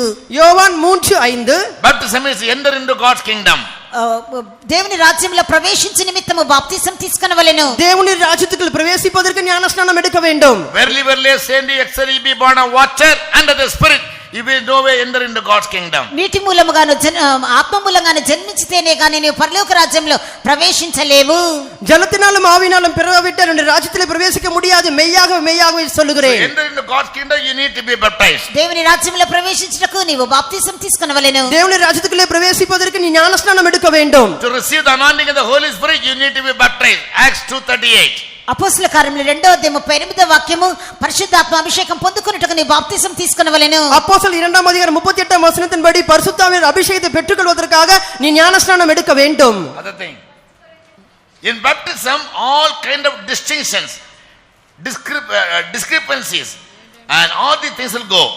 బాప్తిసము నందు వ్యత్యాసములు, విభేదములు, విమతములన్నీ తొలగిపోవును. ஞானஸ்நானத்தின் மூலமாக வித்தியாசங்கள், మొదటి కొరింథీయులకు neither Jew nor Greek, neither Jew, there be no neither Jew nor Greek. యూదులమైనను గ్రీసు దేశస్థులమైనను దాసులమైనను స్వతంత్రులమైనను భేదము లేదు. யூதரானாலும் கிரேக்கரானாலும் அடிமையானாலும் சுயாதீனானாலும் எங்களுக்கு வித்தியாசம் இல்லை. Yes, 1 Corinthians 12:13. 12:13. 12వ అధ్యాయం 13వ వాక్యము. 12ఆம் அதிகாரம் 13ஆம் வசனம். Therefore in our church all types of people are here, literate, illiterate, black and white, now Brahmins and Shudras, everybody here. మన సంఘములో అన్ని రకముల జనులు ఉన్నారు. వారు చదువుకున్న వారు, చదువుకొనని వారు, విధవారు, గొప్పవారు, masters and servants, యజమానులు ఉన్నారు, దాసులు ఉన్నారు. நம்முடைய சபையிலே படித்தவர்கள் இருக்கிறார்கள், படிக்காதவர்கள் இருக்கிறார்கள், ஏழைகள் இருக்கிறார்கள், பணக்காரர்கள் இருக்கிறார்கள், வெள்ளையர்கள் இருக்கிறார்கள், கருப்பர்கள் இருக்கிறார்கள். all types of people come and sit under one roof on the mat. అన్ని రకముల జనులు, baptism makes it. అన్ని రకముల జనులు ఒకే పైకప్పు క్రింద ఒకే చాప మీద కూర్చొనిచున్నారు బాప్తిసం వలన. எல்லா ரகத்தை சேர்ந்தவர்களுக்குள்ள ஒரே மேடையிலே ஒரே பாயிண்ட்களா உட்கார்ந்து இருக்கிறோம் ஞானஸ்நானத்தின் மூலமாக. These are the many reasons why baptism is very important. బాప్తిసం ఎంత ప్రాముఖ్యమైనదో ఇవే కారణాలయ్యున్నవి. ஞானஸ்நானம் பெறுவதற்கான மிக முக்கியத்துவமான காரணங்கள் இவைகள்தான். Speak to people, save them, tell them this truth. జనులకు ఈ విషయాలన్నీ చెప్పండి, వారిని రక్షణలోనికి తీసుకొని రండి, వీటిని బోధించండి. ஜனங்களோடு பேசுங்கள், சத்தியத்தை போதியுங்கள், ரட்சிப்புகளை கொண்டு வாருங்கள். Yes, so there are 4 faculties in virtue. సద్గుణములో 4 అంశములు కలవు. இந்த நற்குணத்திலே 4 அம்சங்கள் இருக்கிறது. Yes, they must become a natural instinct. There are acquired characters and there are natural characters. కొన్ని సంపాదించిన స్వభావములు గుణములు ఉండును, కొన్ని సహజ గుణాలు ఉండును. ஒன்று சம்பாதித்த பெற்றுக்கொண்ட குணங்கள் இருக்கும், சிலது சாதாரணமான குணங்கள் இருக்கும். And he made me a slave. He was simply crushing me. ఆయన నన్ను బానిసగా మార్చి ఆయన నలుగు కొట్టుచూ ఉన్నాడు. அவர் என்னை అడిமையாக்கி என்னை நொறுக்கி போட்டார். By making monkeys to sit on my head. కోతులని నా తల మీద కూర్చున్నట్లుగా చేసి ఉన్నాడు. குரங்கெல்லாம் என் தலை மேல உட்காரும்படிக்கு செய்தார். Cats on my shoulders. பூனை పిల్లులను నా భుజాల మీద మోయినట్లుగా చేశాడు. பூனை எல்லாம் என் தோள் மேல சுமக்கும்படி செய்தார். I thought I was big lion. నేను పెద్ద సింహాన్ని అని నేను అనుకున్నాను. நான் பெரிய சிங்கம் என்று நான் நினைத்தேன். So my humility is acquired humility. నా తగ్గింపు ఏమనగా నేను సంపాదించుకున్న నేర్చుకున్న తగ్గింపు. என்னுடைய தாழ்மை என்று சொல்லும் பொழுது நான் கற்றுக்கொண்ட தாழ்மை. Some people naturally very humble. కొంతమంది సహజ గుణమే వారు దీనులుగా ఉంటారు. சிலர் சாதாரணமாகவே தாழ்மையாக இருப்பார்கள். Mother Teresa is naturally humble. Teresa. Mother Teresa ఆమె సహజంగా దీనురాలు. மதர் தெரசா அவர்கள் அடிப்படையிலேயே சாதாரணமாகவே தாழ்மையானவர்கள். One day she met a rich man. He was in the car. She said, "Why don't you give some alms for the poor people, the lepers?" ఒక రోజు ఒక ధనవంతుణ్ణి ఆమె కలిసెను. అతడు ఒక కారులో కూర్చుని ఉన్నాడు. కుష్ఠరోగులైన నిరుపేదలకు నువ్వు ఎందుకు కొంచెం సహాయం చేయరాదు అని ఆమె అతన్ని అడిగాను. ஒரு முறை ஒரு ஐஸ்வர்யவான் அவன் கார்ல உட்கார்ந்திருந்தான். அவனிடத்திலே இந்த குஷ்டரோகிகளுக்கு இந்த ஏழைகளுக்கு ஏதேனும் நீ உதவி செய்யலாம் என்று கேட்டார்கள். Yes, he got angry and spat on her face. కోపపడి ఆమె మొహాన్ని ఉమ్మి వేశాడు. அவன் கோபப்பட்டு முகத்திலே துப்பி விட்டான். She removed the spittle in her hand. ఆమె ఉమ్మిని చేత్తో అలా తుడుచుకొని அந்த அவர்கள் அந்த எச்சிலை கையிலே துடைத்துக் கொண்டு, This is for Teresa, but I want alms for the lepers. ఇది తెరేసా కోసము మీరు ఇచ్చారు, మీరు Thank you, కుష్ఠరోగుల కొరకు మాకు దానం చేయండి అని మరొక చేతిని చాపారు. இதை நீர் எனக்கு தெரசாக்காக கொடுத்தீர்கள், மற்ற கையை காட்டி இப்பொழுது குஷ்டரோகிகளுக்கு எதனா கொடுங்கள் என்று சொன்னார்கள். Thank you for your gift for Teresa, and I am stretching my left arm for what? That you may give some alms for the lepers. Teresa కొరకు ఒక వరాన్ని మీరు ఒక గిఫ్ట్ని మీరు ఇచ్చి ఉన్నారు, థ్యాంక్ యూ అని చెప్పి కుష్ఠరోగుల కొరకు దానాన్ని ఇవ్వండి అని ఎడమ చేతిని చాపారు. தெரசாவுக்காக ஒரு வெகுமதி கொடுத்தீர்கள், அதற்காக ரொம்ப நன்றி. ஆனால் குஷ்டரோகிகளுக்காக ஏதோனும் செய்யுங்கள் என்று தன் இடது கையை நீட்டினார்கள். நீங்க செய்வீங்களா? మీరు చేస్తారా? நீங்க செய்வீங்களா? பாஸ்டா இருந்தால விடுறா அவன கை பாத்தலாம் சொல்லுவோம். రెండో చెంప మీద ఒకటి ఇవ్వండి తర్వాత చూసుకుందాం అంటారు. ஒரு லெவல் வரதான் హ్యూమిలిటీ. మన తగ్గింపు ఒక స్థాయి వరకే ఉంటుంది. ஒரு லெவல் வரைக்குமே நம்முடைய தாழ்மை. நீங்க தாழ்த்துவீங்க. Humility is one thing, humbleness is one thing, humiliation is another thing. తగ్గింపు ఒకటి, తగ్గించబడట లేదా అవమానపరచుట మరొకటి. Everybody pretend to be humble. ప్రతి ఒక్కరూ తగ్గింపు గలవారుగా ఉండడానికి నటిస్తూ ఉంటారు. ஒவ்வொருவரும் கூட தாழ்மையாக இருப்பதற்கு நடிப்பார்கள். இல்ல they will pretext, that is they will act like humble, very humble. నేను చాలా తగ్గింపు గలవారము అని నటిస్తూ ఉంటారు. తగ్గింపు గలవారుగా ఉన్నామని నటిస్తారు. మోకరించి కూర్చుంటారు. అదేమిటి? It's not humiliation, it is humbleness. అది ఇతరులు తగ్గించుట కాదు, తమను తాము తగ్గించుకుంటారు. தாழ்மை காட்டுறது, తాము ఎంతో దీనులు అని చూపించుకొనుట, அது தாழ்மையை காட்டுறது. அது உண்மையிலே தாழ்மை. சொல்லி பாருங்க. నిజముగా తగ్గింపు ఉన్నట్లయితే పోయా అన్నప్పుడు వారు ఎలా ప్రవర్తిస్తారో చూడండి. ఎన్నే పోయి పోయాడు సరియా కాటరాడు என்றான். నన్ను పోయా అంటావా, నేను చూపిస్తాను చూడు. సరియా. Jesus was humiliated. యేసు ప్రభు తగ్గించబడెను. యేసు తాழ்తపట్టారు. As it is, he was humble. He said, I am meek and lowly. At the same time, in Acts 8 chapter we read that he was humiliated. Humiliation comes from other people. నేను సాత్వికుడును దీన మనసు గలవాడును తన గురించి చెప్పుకొనెను. అపోస్తలుల కార్యములు 8వ అధ్యాయం 2వ వాక్యములో ఆయన తగ్గించబడెను, దీనుడిగా చేయబడెను అనగా ఇతరుల చేత తగ్గించబడ్డ. Don't be deceived by your humbleness. నువ్వు దీనుడిగా ఉన్నావు అని నిన్ను మోసగించుకోవద్దు. நான் தாழ்மையாக இருக்கிறேன் என்று சொல்லி உன்னை நீயே மோசம் போக்கிக் கொள்ளாதே. நீங்க தாழ்மையா நடிச்சு நான் தாழ்மையா இருக்கேன்னு காட்டிக்கிடாதீங்க. நீங்க உங்களை ஏமாத்துறீங்க. என்ன ஏமாத்த முடியாது. You can't cheat me. You are deceiving yourself. నేను తగ్గింపుగా ఉన్నాను అని నిన్ను మోసగించుకోవద్దు. I know the law. నాకు ఈ నియమము తెలుసు. Are you willing to be humiliated? That is true humility. నీవు తగ్గింపబట్టకు మనపూర్వకంగా ఉన్నావా? நீ தாழ்த்தப்படுவதற்கு நீ மனப்பூர்வமாக இருக்கியா, அதுதான் தாழ்மை. ஆமா, புரியுதா? இப்ப நான் கருப்பா இருக்கிறேன், నేను నల్లగా ఉన్నాను, நான் கருப்பா இருக்கிறேன். நான் இப்போ சொல்ல எல்லாருடையும் I have a very black complexion.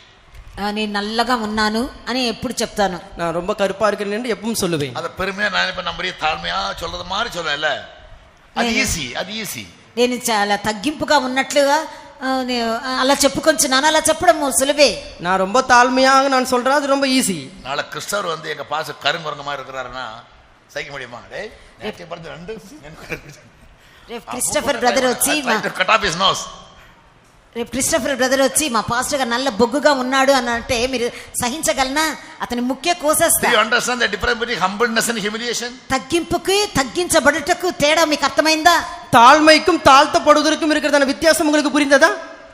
చేతులు పైకెత్తండి అర్థమైన వాళ్ళు. என்னது ఏమర్థమైంది? నా కరపారగన్నా, నేను నల్లగా ఉన్నానా? எதுக்கு கை தூக்குறீங்க? எது கை தூக்குறீங்க? தாழ்மைக்கும் தாழ்த்தப்படுதலுக்கும் வித்தியாசம் இருக்கு. తగ్గింపుకు తగ్గించబడుటకు వ్యత్యాసం కలదు. தாழ்மைக்கும் தாழ்த்தப்படுவதற்கும் வித்தியாசம் இருக்கிறது. I may say I'm an illiterate man. నేను నిరక్షరాస్యుని అని నేను చెప్పవచ్చు. நான் படிக்காதவன் என்று நான் சொல்லலாம். Our pastor and so many sisters they have high degrees. మా పాస్టర్ గారికి అనేక మంది సిస్టర్లకి పెద్ద డిగ్రీలు ఉన్నాయి. பாஸ்டர் அவர்களுக்கு அநேக சகோதரிக்கு நிறைய பட்டங்கள் இருக்கிறது. When I say I am an illiterate man, that is humbleness. నేను చదువుకోని వ్యక్తి అని నేను చెప్పినట్లయితే అది నా తగ్గింపు. நான் படிக்காத நபர் என்று சொன்னால் அது என்னுடைய தாழ்மை. தாழ்மை. கிறிஸ்தவனால சொல்றான், எங்க பாஸ் படிக்கல, சின்ன பாஸ் தான் நல்ல தரம், அவருக்கு டிகிரிலாம் இருக்கு. క్రిస్టఫర్ బ్రదర్ చెప్తాడు, మా పాస్టర్ ఏం చదువుకోలేదు, మా చిన్న పాస్టర్ బాగా చదువుకున్నాడు, ఆయనకు డిగ్రీ ఉంది అన్నాడు. கிறிஸ்டோபர் பிரதர் சொல்லுவாரு, எங்க பாஸ்டர் ஒன்னும் படிக்கல, எங்க சின்ன பாஸ்டர் நிறைய டிகிரி படிச்சிருக்காருன்னு சொல்லுவான். அப்பதான் மூக்கரிசியும் சொல் நோசல் சொல், అప్పుడు నా ముక్కు పెద్దదవుతుంది, அப்ப என் மூக்கு பெருசாகும். என்னோட பெரிய மதிப்பு சின்ன பாஸ் கொடுத்துட்டியா, நான் தான்டா பெரிய பாஸ் தெரியும். నాకంటే గొప్ప ఘనత చిన్న పాస్టర్కి ఇస్తున్నావా, నేనే పెద్దవాణ్ణి. అండర్స్టాండ్ మీ? అర్థమైందా? So your virtue includes your character. నీ సద్గుణము, నీ స్వభావము కూడా నీ సద్గుణములోని భాగమే. உன்னுடைய சுபாவம் கூட உன் நற்குணத்தில் இருக்கிறதான ஒரு பாகங்கள். వర్చ్యూ, உங்களோட వర్చ్யூன்னு சொல்றதுல கேரக்டர் தான் மைண்ட் நம்பர் 1. సద్గుణములో స్వభావమే ప్రాముఖ్యమైనది. குணசீலத்திலே சுபாவங்கள் தான் மிக முக்கியமானது. In the virtue there are 4 faculties. సద్గుణములో 4 అంశాలు ఉన్నాయి. Your intelligence. குணத்தில் 4 அம்சங்கள் இருக்கிறது. ஒன்று உன் ஞானம், உன் intelligence. ఒకటి నీ ప్రజ్ఞ. ஒன்று உன்னுடைய இன்டெலெக்ட் ஞானம். Intelligence means the power of creativity. ఈ ప్రజ్ఞ అనగా సృష్టించే శక్తి.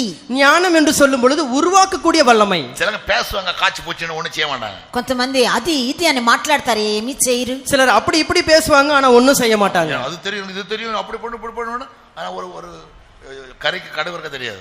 అది తెలుసు ఇది తెలుసు అట్లా ఇట్లా అని మాట్లాడతారు, అయితే చిన్న కార్యం కూడా తెలియదు. Intelligent people are creative.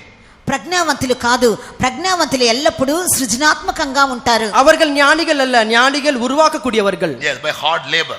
వారు ప్రయాసపడి శ్రమించి కష్టపడి చేస్తారు. அவர் அதிகமாக பிரயாசப்படுகிறவர்கள். acquire knowledge by all means.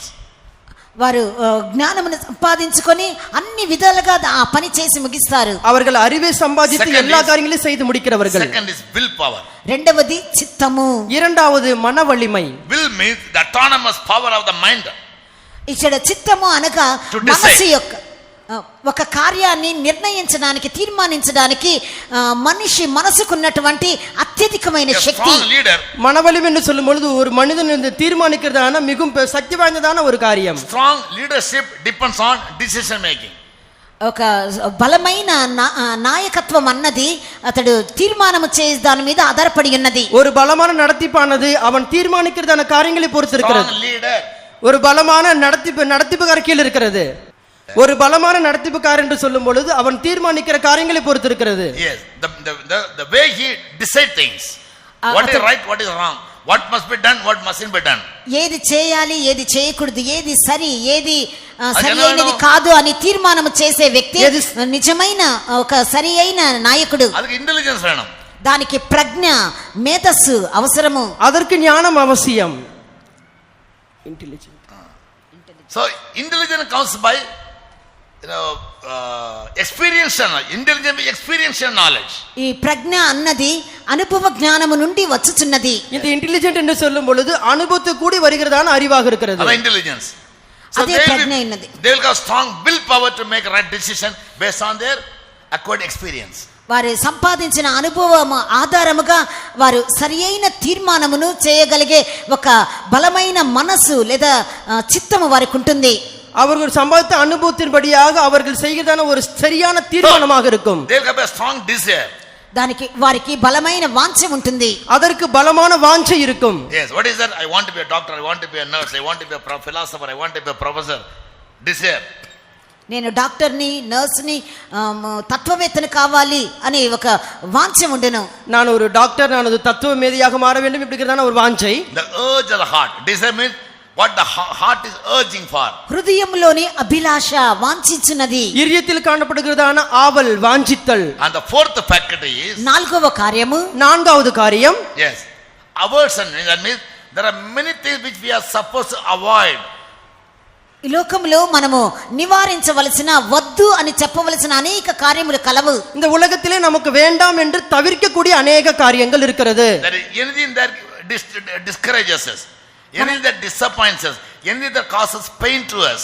మనకు అలసటను, సొమ్మసిల్లతను, నిరాశను, నిస్పృహను కలుగజేసే ఏ కార్యమైనను మనము నివారించాలి, వద్దని Anything చెప్పాలి. that is not நாம் useful சோர்ந்து to போக others. செய்கிறதான நம்மை சோர்ந்து போக செய்கிற நம்மை Anything that is not useful for others.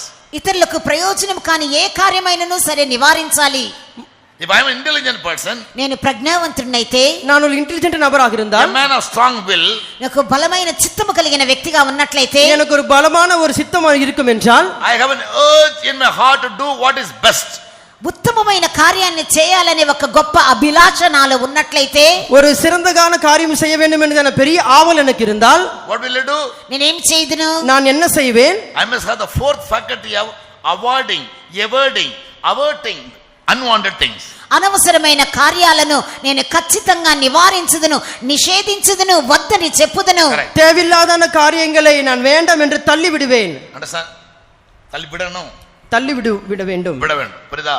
சில நல்ல காரியங்கள் செய்யும்போது சில கெட்ட காரியங்கள் வரும், அதை மைண்ட் பண்ணக்கூடாது, விட்டுறணும். அதை కొన్ని మంచి కార్యములు చేయనప్పుడు కొన్ని చెడు కార్యములు కూడా వచ్చును, వాటిని పట్టించుకోకూడదు, వాటిని వద్దని చెప్పేయాలి. சில நல்ல காரியங்கள் செய்யும்போது சில கெட்ட காரியங்கள் வரும், அவைகளை நம்ம பிடி கூட விட்டுறணும். Don't scratch it. వాటిని గీరుతూ ఉండకూడదు, அவைகளை சொரிஞ்சிட்டே இருக்க கூடாது. Yes, sister cooking food, she deliberately never put more salt by mistake.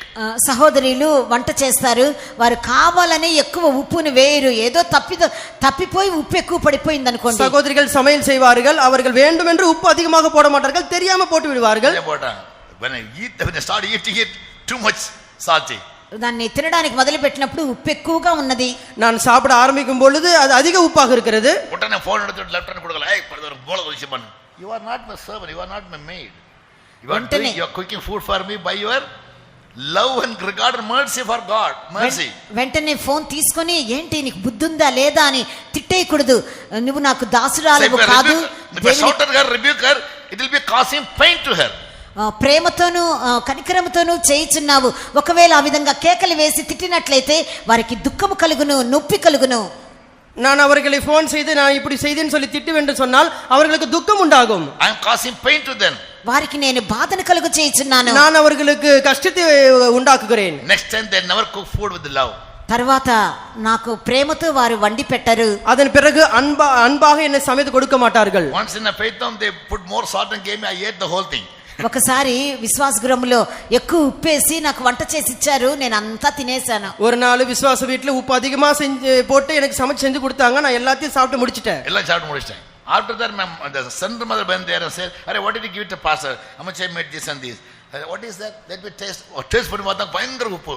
கழுத இவ்வளவு உப்பு போட்டு கொடுத்துட்டே, பாஸ்டர் சாப்பிட்டாரா? அம்மச்சி முள்ள உடிங்கிட்டாரு. తర్వాత నాకు అలా నేను మొత్తం తినేసాను. అయితే సెంటర్ మదర్ పాస్టర్ గారికి ఏమి ఇచ్చారు అని అడిగారు. తర్వాత ఆమె టేస్ట్ చూశారు, చూసి ఇంత ఉప్పు వేశారు, ఇంతకు పాస్టర్ తిన్నారంటే మొత్తం తినేశారు అమ్మచ్చి అని చెప్పారు. మదర్ నా గదికి పరిగెత్తుకొని వచ్చారు, పాస్టర్ గారు ఎలా తిన్నారండి? அந்த மதர் ரூம் கிட்ட ஓடி வந்தாங்க, பாஸ்டர் அது எப்படி சாப்பிட்டீங்க? I said by mistake she put the salt, not deliberately. కావాలనే కాదు కదా, ఏదో తప్పిపోయి ఉప్పు ఎక్కువ వేసింది అని నేను చెప్పాను. வேணும்னில்லதானே, ஏதோ தெரியாம உப்பு விழுந்துருச்சு அப்படின்னு சொன்னேன். When every day she satisfy me by cooking delicious food, one day I must avoid her mistake also. ప్రతిరోజు నాకు తృప్తికరంగా రుచికరమైన భోజనం ఆమె చేసి పెట్టేటప్పుడు ఏదో ఒక రోజు చేసే తప్పుని తప్పకుండా దాన్ని క్షమించాలి, నేను నివారించాలి. చూసి చూడకుండా వదిలేయాలి. In English, overlook it. చూసి చూడకుండా వదిలేయాలి. பார்த்து பார்க்காம விட்டு விடணும். ஆமா, overlook it. That aversion, that is part of intelligence, part of character. నివారించుట అదే మన ప్రజ్ఞలోని భాగము. మీకు అర్థమైందా? అర్థమైన వాళ్ళందరూ నాకు ఎస్సే రాసి ఇవ్వాలి. Why you speak all these things? We are the church of the firstborn. ఇవన్నీ The నేను firstborn church must be virtuous.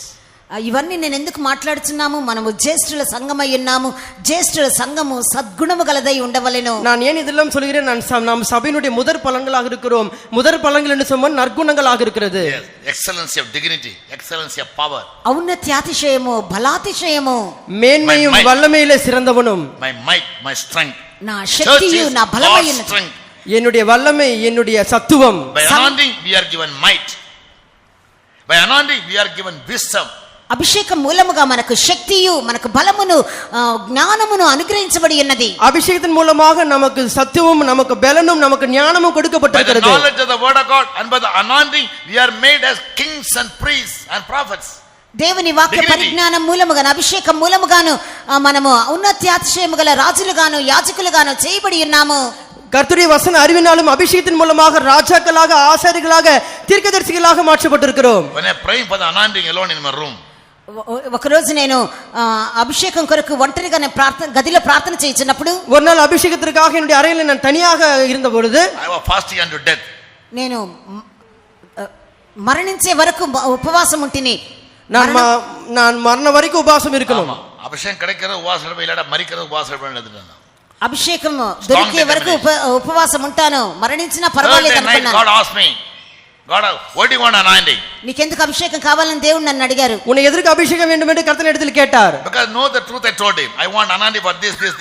నాకు సత్యం తెలుసు కాబట్టి నేను విషయాలు చెప్పాను. ఫలానా కార్యముల కొరకు నాకు అభిషేకం కావాలని అడిగాను. எனக்கு சத்தியம் தெரிந்தபடினால இதுக்காக எனக்கு அபிஷேகம் வேண்டும் என்று சொன்னேன். Yes, and I don't know whether he was pleased or not pleased, but he asked me the second question. If I give you the anointing, will you do my will? నేను అభిషేకం ఇచ్చినట్లయితే నా చిత్తము చేయదువా అని ఆయన నన్ను అడిగారు. நான் அபிஷேகம் கொடுத்தா என் சித்தம் செய்வாயே என்று கேட்டார். Yes, I said I do. నేను చేస్తానని చెప్పాను. நான் செய்வேன் என்று சொன்னேன். And thirdly, if I call you for the ministry, will you come? మూడవదిగా ఆయన అడిగిన ప్రశ్న, సేవకు పిలిస్తే వస్తావా? மூன்றாவதாக அவர் கேட்ட கேள்வி, ஊழியத்துக்கு கூப்பிட்டா வருவியா? I simply said, if you give me double portion of anointing, I'll come. రెండంతల అభిషేకం నాకు ఇచ్చినట్లయితే నేను వస్తానని ఊరకనే చెప్పేశాను. ரெண்டு தலையான அபிஷேகம் கொடுத்தா நான் வருவேன் என்று சும்மா சொல்லிவிட்டேன். என்ன சொன்னேன்? ఏమని చెప్పాను? என்ன சொன்னேன்? சும்மா தாதா அபிஷேகம் வேண்டாம், குடுக்குற அபிஷேகம் சொன்னா என்னது, சிங்கத்தையும் யானையும் இட்டிக்கணும், அப்படி ஒரு அபிஷேகம் கொடுன்னு சொன்னேன். అభిషేకం వద్దు, సింహం అంటే అభిషేకం నాకు కావాలి అని చెప్పాను. சிங்கத்தை இடிக்கிற அபிஷேகம் எனக்கு வேணும். சிலருக்கு அபிஷேகம் சொன்னா நேற்றுக்கு 40 வருஷம் பாஷ மாறாது. అభిషేకము కొంతమందికి అభిషేకం పొంది ఉన్నారంటారు, 40 సంవత్సరాలు అయినా కూడా వాళ్ళ భాష మారదు. அநேகர் அபிஷேகம் பெறுகிறேன்னு சொன்னாங்க, ஆனால் 40 வருஷம் ஆனாலும் பாஷை மாறாது. அபிஷேகம் எல்லாரும் யூஸ் பண்ற ஒரு வார்த்தை சொல்லுங்க, common word. In my young days, నా యవ్వన కాలంలో, என்னுடைய சிறு வாலிப வயதில், the believers always used to pronounce one word called ரத்தம், இயேசு ரத்தம். విశ్వాసులు ఎల్లప్పుడూ ఒకే ఒక పదం పలుకుతూ ఉండేవారు, యేసు రక్తం, యేసు రక్తం. விசுவாசிகள் விடைவிடாமல் பேசிக்கொண்டே இருப்பார்கள், இயேசு ரத்தம் சொல்லி. In communion, for example, I speak in English now. నేను ఇంగ్లీష్ లో ఇప్పుడు మాట్లాడుతున్న உதாரணமாக நான் இப்பொழுது ஆங்கிலத்தில் பேசிக்கொண்டிருக்கிறேன். ஆமா, there was a time that I failed in 3 interviews because I couldn't pronounce. When the boss asked me what is her name, I simply said Joy. I never said my name is Joy, sir, my name is Joy. அப்படிதான் சொல்லணும். எனக்கு தெரியாது முட்டா பசங்க. మీ పేరేమి అని English లో అడిగినప్పుడు నా పేరు జాయ్ అని చెప్పడానికి తెలియక నేను 3 ఇంటర్వ్యూల్లో ఫెయిల్ అయిపోయాను. I never knew how to say that. అది ఎలాగ చెప్పాలో నాకు తెలియదు. அதை எப்படி சொல்ல வேண்டும் எனக்கு தெரியாது. In my office, my peon speak better English. You learn English first and then come and join me அப்படின்றாரு. మా ఆఫీసర్ చెప్పి ఉన్నారు, ఆఫీస్ లో ప్యూనే నీకంటే బాగా ఇంగ్లీష్ మాట్లాడతారు, మంచి ఇంగ్లీష్ నేర్చుకొని వచ్చి జాయిన్ అవ్వు అని చెప్పారు. அந்த ஆபீஸ் சொன்னார், என்ன ஆபீஸ்ல இருக்கிற பியூனே நல்ல இங்கிலீஷ் பேசுவார், நீ நல்ல இங்கிலீஷ் கத்துக்கிட்டு வந்து ஜாயின் ஆவென்று சொன்னார்கள். ஆமா, 3 இடத்துல தோத்து போனேன் இங்கிலீஷ் தெரியாம. இங்கிலீஷ் తెలియక 3 ఇంటర్వ్యూల్లో నేను ఓడిపోయాను. எனக்கு இங்கிலீஷ் தெரியாம 3 ఇంటర్వ్యూல நான் தோல்வி அடைந்தேன். ஒரு பெரிய வைராக்கியம் வந்துச்சு, இத படிச்சு தான் விடுவேன் நான். బాగా వైరాగ్యం వచ్చింది. నేను గర్విష్ఠుడి కదా, కాబట్టి నేను ఖచ్చితంగా ఇంగ్లీష్ నేర్చుకోవాలని అనుకున్నాను. நான் பெருமைக்காரன் தானே, நான் இங்கிலீஷ் எப்படியாவது கத்துக்கணுங்கிற பேர் இந்த எனக்கு பாஷை- வைராக்கியம் வந்தது. இந்த பாஷை படிச்சு எல்லா இங்கிலீஷ்கார தொகடிசா விட்டுருவேன் நான் சொல்லி ஒரு வைராக்கியம் வந்துச்சு. ఈ భాష From that I నేర్చుకొని started learning. అప్పటి నుండి నేను ఇంగ్లీష్ నేర్చుకున్నాను. Even today daily 20 vocabularies I learn. ఈ రోజు కూడా నేను ఈ రోజుటికి కూడా నేను 20 పదాలు ఇంగ్లీష్ లో నేర్చుకుంటాను. இன்று வரை கூட 20 பதங்கள் நான் ஆங்கிலத்தில் கற்றுக்கொள்கிறேன். అదా క్రిస్టోఫర్ రూత్ కూడా సంకటం. అందువల్లే క్రిస్టోఫర్ బ్రదర్ రూత్ సిస్టర్ తో కష్టపడుతున్నాము. God they are managing. God bless them. சொல்லுடே. ఎలాగో మేనేజ్ చేస్తున్నాడు దేవుడు వాళ్ళని ఆశీర్వదించును గాక. எப்படியோ அவர்கள் மேனேஜ் பண்ணுகிறார்கள். ஆமா, நேத்திக்கு யூஸ் பண்ண வேர்ட் இன்னைக்கு யூஸ் பண்ண கூடாதுன்னு நினைப்பேன் நான். The word which I used yesterday I should use today. నిన్న వాడిన పదం ఈ రోజు వాడకూడదని నేను అనుకుంటూ ఉంటాను. நேற்று உபயோகித்ததான வார்த்தை இன்னைக்கு உபயோகிக்கக்கூடாதுன்னு நான் நினைப்பேன். జ్ఞానములో ఎదుగుచు அதே போல same way ఆ విధంగానే அதே போல in anointing God gives you new tongue. అభిషేకం మూలంగా దేవుడు కొత్త భాష నీకు ఇచ్చిదురు. அபிஷேகத்தின் மூலமாக புதிய பாஷையை கர்த்தர் தருவார். He is giving an unknown tongue. ఆయన In that అన్య tongue భాషలు you must learn to speak new tongues. ఆయన అన్ని భాషలు ఇస్తారు. ఆ భాషల్లో కొత్త భాషలు మాట్లాడాలి. அவர் அந்நிய பாஷை கொடுப்பார், அதிலே புதிய பாஷைகளை பேச When you வேண்டும். come for Sunday meeting, Tarry meeting, Bible study, why we give you a chance to fill in the spirit for 10 minutes? Tell me. ఆదివారం కూటానికి కనిపెట్టు కూటానికి బైబిల్ స్టడీకి వచ్చినప్పుడు అభిషేకంలో నింపబడడానికి మేము ఎందుకు మీకు అవకాశం ఇస్తున్నామో చెప్పండి. ஞாயிற்றுக்கிழமை ஆராதனை காத்திருப்படத்தில் வேத படத்திலேயும் கூட நீங்கள் அபிஷேகத்தின் நிருபத்தில் நாங்கள் எதற்காக டைம் எடுக்கிறோம்? ஆமா, சில விசுவாசி கூட்டத்து வந்தா பூலகமே தலைகளை மறைஞ்சாலும் కొంతమంది విశ్వాసులు కూటానికి వచ్చినప్పుడు లోకము తలక్రిందులుగా మారినా కదలకుండా కూర్చుంటారు. எடா பக்கத்துல கை வீசலாம், அது நம்ம சும்மாயாவது வீசும், அதுவும் செய்யாது. When you come to the presence of God, God wants to renew and refresh your life. నువ్వు దేవుని సన్నిధానానికి వచ్చినప్పుడు దేవుడు నిన్ను నూతన పరచాలని తెప్పరిల్ల చేయాలని కోరుతారు. நீ தேவ சமூகத்துக்கு வரும் பொழுது உன்னை புதிதாக்கு கர்த்தர் புதுக்க விரும்புவார்.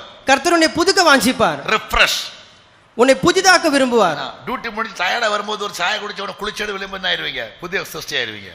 சரிங்களா இல்லையா? அது செய்ய மாட்டீங்களோ? காலை எழும்பி ஊத்த வாயில போய் பல்லு தேய்ச்சி விளையும்போது முகம் பிரகாசிக்கும். சரியா தப்பா? ఉదయాన్నే లేచి పళ్ళు తోముకున్నప్పుడు ముఖం కడిగినప్పుడు ఫ్రెష్ గా మారిపోతాము. இந்த கிளாஸ் இப்படிலாம் உதாரணம் சொன்னா புரியும். இங்க போய் வரிசையும் ஃபேக்கல்டி சொல்லி எடுத்தா புரியாது. You people can understand only this kind of examples. ఇలాంటి ఉదాహరణలు చెప్పినప్పుడు మాత్రమే మీకు అర్థమవుతుంది. இப்படிப்பட்ட உதாரணங்கள் சொன்னாதான் உங்களுக்கு புரிகிறது. அது அப்ப சிரிப்பாங்கல்ல, ராமா பாஷை புரியுது பாஷை. అప్పుడే అర్థమైంది పాస్టర్ అని பெட்ல నమ్ముతారు. எழும்போது எப்படி எழும்புவீங்க? கூரை மூஞ்சியோட, ஊத்த மூஞ்சியோட, இங்க கோலவடியும் கொடிச்சிட்டு இருக்கும், தலைமுடியெல்லாம் மூஞ்சி ஓடிக்கிட்டு இருக்கும், அப்படிதான் எழும்புறீங்க. పడక నుండి లేచినప్పుడు జల్లు కార్చుకుంటా ముఖం అలా పెట్టుకొని అలాగే కదా జుట్టంతా చెదిరిపోయి అలాగే లేస్తారు కదా. நேரே ஜம்ப் இன்டு தி பாத்ரூம். వెంటనే మీరు బాత్రూమ్ లోకి వెళ్ళిపోతారు. உடனே பாத்ரூம்குள்ள போயிடுவீங்க. பல்லு தேய்ச்ச மோங்கடி முடியெல்லாம் கட்டிட்டு வெளிய வந்து பாருங்க, கண்ணாடி பார்க்கும்போது పళ్ళు తోముకొని మొహం కడుక్కొని తల దువ్వుకొని అద్దంలో చూసుకుంటే బాగున్నాను అనుకుంటావు. பல் வளைக்கிட்டு முகத்தெல்லாம் கழுவிட்டு தலையெல்லாம் சீவிட்டு வந்தா நல்லா இருக்கும். ஆமா, ஒரு டாக்டர்கிட்ட கேட்டேன் நான். ఒక డాక్టర్ దగ్గర అడిగాను. ஒரு டாக்டர்கிட்ட கேட்டேன், என்ன சில வியாதிக்கு என்ன மருந்து சார்? కొన్ని వ్యాధులకు మందు நேரம் குளிங்க, 2 நேரம் பல்லு தேய்ங்க, நல்லா தூங்குங்க, நல்லா நடந்து ஓடுற பயிற்சி செய்யுங்க, ஒரு வியாதி வராது பாஸ் அப்படின்ட்டாரு. சரி, புரிஞ்சுக்கிட்டேன், விட்டுறோம், time waste. So when you receive fresh anointing means every time you come to God's presence, when God gives a fresh anointing, your language will change. New tongues will be given. దేవుని సన్నిధానంకి వచ్చినప్పుడల్లా నూతన అభిషేకం పొందినప్పుడు నీ భాష మారును, క్రొత్త భాష నీకు వచ్చును. தேவ சமூகத்துக்கு வரும்போதெல்லாம் நீ புதிய அபிஷேகத்தை பெற்றுக்கொள்ளும் பொழுது உன்னுடைய பாஷை மாறுகிறது, புதிய பாஷை உனக்கு வருகிறது. 1 Corinthians 14:18 here Paul says, మొదటి కొరింథీయులు 14:18 పౌలు చెప్పుచున్నారు. முதலாம் கொரிந்தியர் 14:18 பரிசுத்த பவுல் சொல்லுகிறார், I speak with tongues more than all of you. మీ అందరికంటే నేను ఎక్కువగా భాషలతో మాట్లాడుచున్నాను. உங்கள் எல்லாரிலும் நான் அதிகமாக பாஷைகளை பேசுகிறேன். அது அர்த்தம் என்ன? அதன் அர்த்தம் என்ன? Every time God anoints me with the fresh anointing. ప్రతి పర్యాయము దేవుడు నన్ను క్రొత్త అభిషేకంతో అభిషేకించుచున్నారు. ஒவ்வொரு சந்தர்ப்பத்திலேயும் புதிய அபிஷேகத்தினால் என்னை அபிஷேகம் பண்ணுகிறார். The Old Testament saint says, David, పాత నిబంధన భక్తుడైనటువంటి దావీదు చెప్పుచున్నాడు. பழைய ஏற்பாட்டு கால பக்தனாகிய தாவீது சொல்லும் பொழுது, He anoints my head with fresh oil. నా తలను క్రొత్త తైలముతో ఆయన అంటుచున్నాడు. என் தலையை புதிய எண்ணெயால் அபிஷேகம் பண்ணுகிறார். That means anointing made him very fresh. అభిషేకం అతన్ని నూతనముగా మార్చి ఉన్నది. அந்த అభిషేకமானது அவனை புதியவனாக மாற்றி இருக்கிறது. When you come to the church of God, దేవుని సన్నిధానమునకు చర్చికి మీరు వచ్చినప్పుడు, தேவனுடைய சபைக்கு நீங்கள் வரும் பொழுது, to the church of the firstborn, జ్యేష్ఠుల సంఘము, சபையினுடைய முதற் பலன்களாக, because you have come to the church of the firstborn, God expects you to have might by the power. జ్యేష్ఠుల might, సంఘ- power and excellency and dignity జ్యేష్ఠుల సంగమునకు and knowledge. జ్యేష్ఠుల సంగమునకు నీవు వచ్చి ఉన్నావు కాబట్టి శ్రేష్టమైన జ్ఞానమును శక్తిని బలమును ఔన్నత్యమును అతిశయమును నీవు కలిగి ఉండాలని Believers దేవుడు must be కోరుచున్నాడు. powerful, workers must be more powerful. విశ్వాసులు శక్తివంతులుగా ఉండాలి, దైవ సేవకులు మరింత శక్తివంతులుగా ఉండాలి. விசுவாசிகள் பலனுள்ளவர்களாக இருக்க வேண்டும், ஊழியர்கள் அதிக பலனுள்ளவர்களாக இருக்க வேண்டும். As a servant of God, you must be very dignified person. As a believer in TPN church, you must be a dignified person. దైవ సేవకులుగా నీవు ఒక గౌరవం కలిగిన వ్యక్తిగా, ఘనత కలిగిన వ్యక్తిగా ఉండాలి. టిపిఎం విశ్వాసిగా నీవు ఘనత కలిగిన వ్యక్తిగా ఉండాలి. Never have mean characteristics. హీనమైన నీచమైన స్వభావములు కలిగి ఉండవద్దు. ஹீனமான காரியங்களை கலந்திருக்க கூடாது. Don't do base things. నీచమైన కార్యములు చేయవద్దు. ஹீனமான காரியங்களை செய்யக்கூடாது. That's not pertaining to your dignity. అది నీ గౌరవానికి సంబంధించినది కాదు. அது உன்னுடைய கனத்திற்கு சம்பந்தப்பட்டது அல்ல. Always remember, tell me, I'm a dignified person. ఎల్లప్పుడూ జ్ఞాపకం అందించుకోవాలి, నేను ఘనతకు చెందిన వ్యక్తిని. எப்பொழுதும் ஞாபகத்தில் வைத்துக் கொள்ளுங்கள், நான் குணத்துக்குரிய ஒரு நபர். In simple English, we call it as self-respect. సాధారణమైన ఇంగ్లీష్ లో మనల్ని మనము గౌరవించుకొనుట. சாதாரணமான ஆங்கில வார்த்தையில் சொல்ல வேண்டுமா, தன்னை தானே கனப்படுத்திக் கொள்ளுதல். Even a slave has a self-respect. ఒక బానిసకు కూడా స్వీయ ఘనత గౌరవం ఉన్నది. ஒரு அடிமைக்கு கூட ஒரு தானான ஒரு கணம் இருக்கிறது. Pastor Paul came to Kerala. Pastor Paul గారు కేరళకు వచ్చారు. பாஸ்டர் பால் அவர்கள் கேரளால இருந்து வந்தார்கள். He conducted a cottage meeting. Cottage meeting నడిపించారు. ஒரு காட்டேஜ் மீட்டிங் நடத்தினார். He saw a young boy, 12 years old. 20 సంవత్సరాల యవన అబ్బాయిని చూచాడు. 12 వయது இருக்கிறதான ஒரு பையனை பார்த்தார். Over enthusiastic. చాలా చురుగ్గా అతడు ఉన్నాడు, ఉత్సాహంగా ఉన్నాడు. மிகவும் சுறுசுறுப்பா உற்சாகமாக இருக்கிறார். In simple language, over smart. Over smart గా ఉన్నాడు. அதிக சுறுசுறுப்பா இருக்கிறார். Running here and there, doing all the works like big people. గొప్ప పెద్ద పెద్ద వాళ్ళ వల్ల ఇక్కడికి అక్కడికి పరిగెత్తి పెద్ద పెద్ద పనులు చేస్తున్నాడు. பெரிய நபர் போல அங்க இங்க ஓடி பெரிய வேலையை செய்றான். So he was serving Pastor Paul. Pastor Paul గారికి సేవ చేయించుండెను. பாஸ்டர் பால் அவர்களுக்கு ஊழியம் செய்து கொண்டிருந்தான். Pastor Paul fixed his eye on him and said, "You seem to be very smart. Will you join me to Sri Lanka?" Pastor Paul గారు అతన్ని చూసి నాతో పాటు శ్రీలంక వచ్చి నాతో కలిసి ఉంటావా అని అడిగారు. பாஸ்டர் பால் அவரை பார்த்து என்னோடு கூட வந்துறியா, என்னோடு கூட நீ சேர்ந்துக்கிறியான்னு சொல்லி கேட்டார். ஏன் கூட ஸ்ரீலங்கா வரையான்னு கேட்டார். ஏன் கூட ஸ்ரீலங்காக்கு வரியா, என்னோட சேர்ந்துக்கிறியான்னு கேட்டார். He smart is, yes, welcome. సరే వస్తాను అని అన్నాడు. சரி நான் வரேன். And why should I come? ఎందుకు రావాలి? ஏன் வர வேண்டும்? He said, God wants you. All right, if God wants me, I'll come to go to any place, he said. దేవుడు నిన్ను కావాలనుకుంటున్నాడు అన్నగా, సరే దేవుడు నన్ను కావాలనుకుంటే వస్తాను అని చెప్పి వచ్చాడు. தேவன் நீ வேண்டும் என்று கேட்கிறார். அவனால் தேவன் வேண்டும் கேட்டாலா, சரி எங்க வேணாலும் நான் வரேன். There is served Pastor Paul in Ceylon. శ్రీలంకలో పాస్టర్ పాల్ గారికి అతని సేవ చేశాను. சிலாங்கிலே பாஸ்டர் பால் அவர்களுக்கு அவர் ஊழியம் செய்தார். He is Pastor Philip Chandapillai. అతడి పాస్టర్ ఫిలిప్ చాండపిల్లై గారు అతడి తర్వాత కాలంలో ఉప ప్రధాన పాస్టర్ గా మారిరి. அவர்தான் பாஸ்டர் பிலிப் சந்திரபிள்ளை அவர்கள். விளையும் பயிர் முளையிலே தெரியும்னு தமிழ்ல சொல்லுவாங்க. விளையும் பயிர் மொழியிலேயே தெரியும் என்று தமிழ்ல ஒரு பழமொழி. మొలకెత్తగానే అది ఏంటో అది తెలుస్తుంది. A fruitful crop can be seen in the bud itself.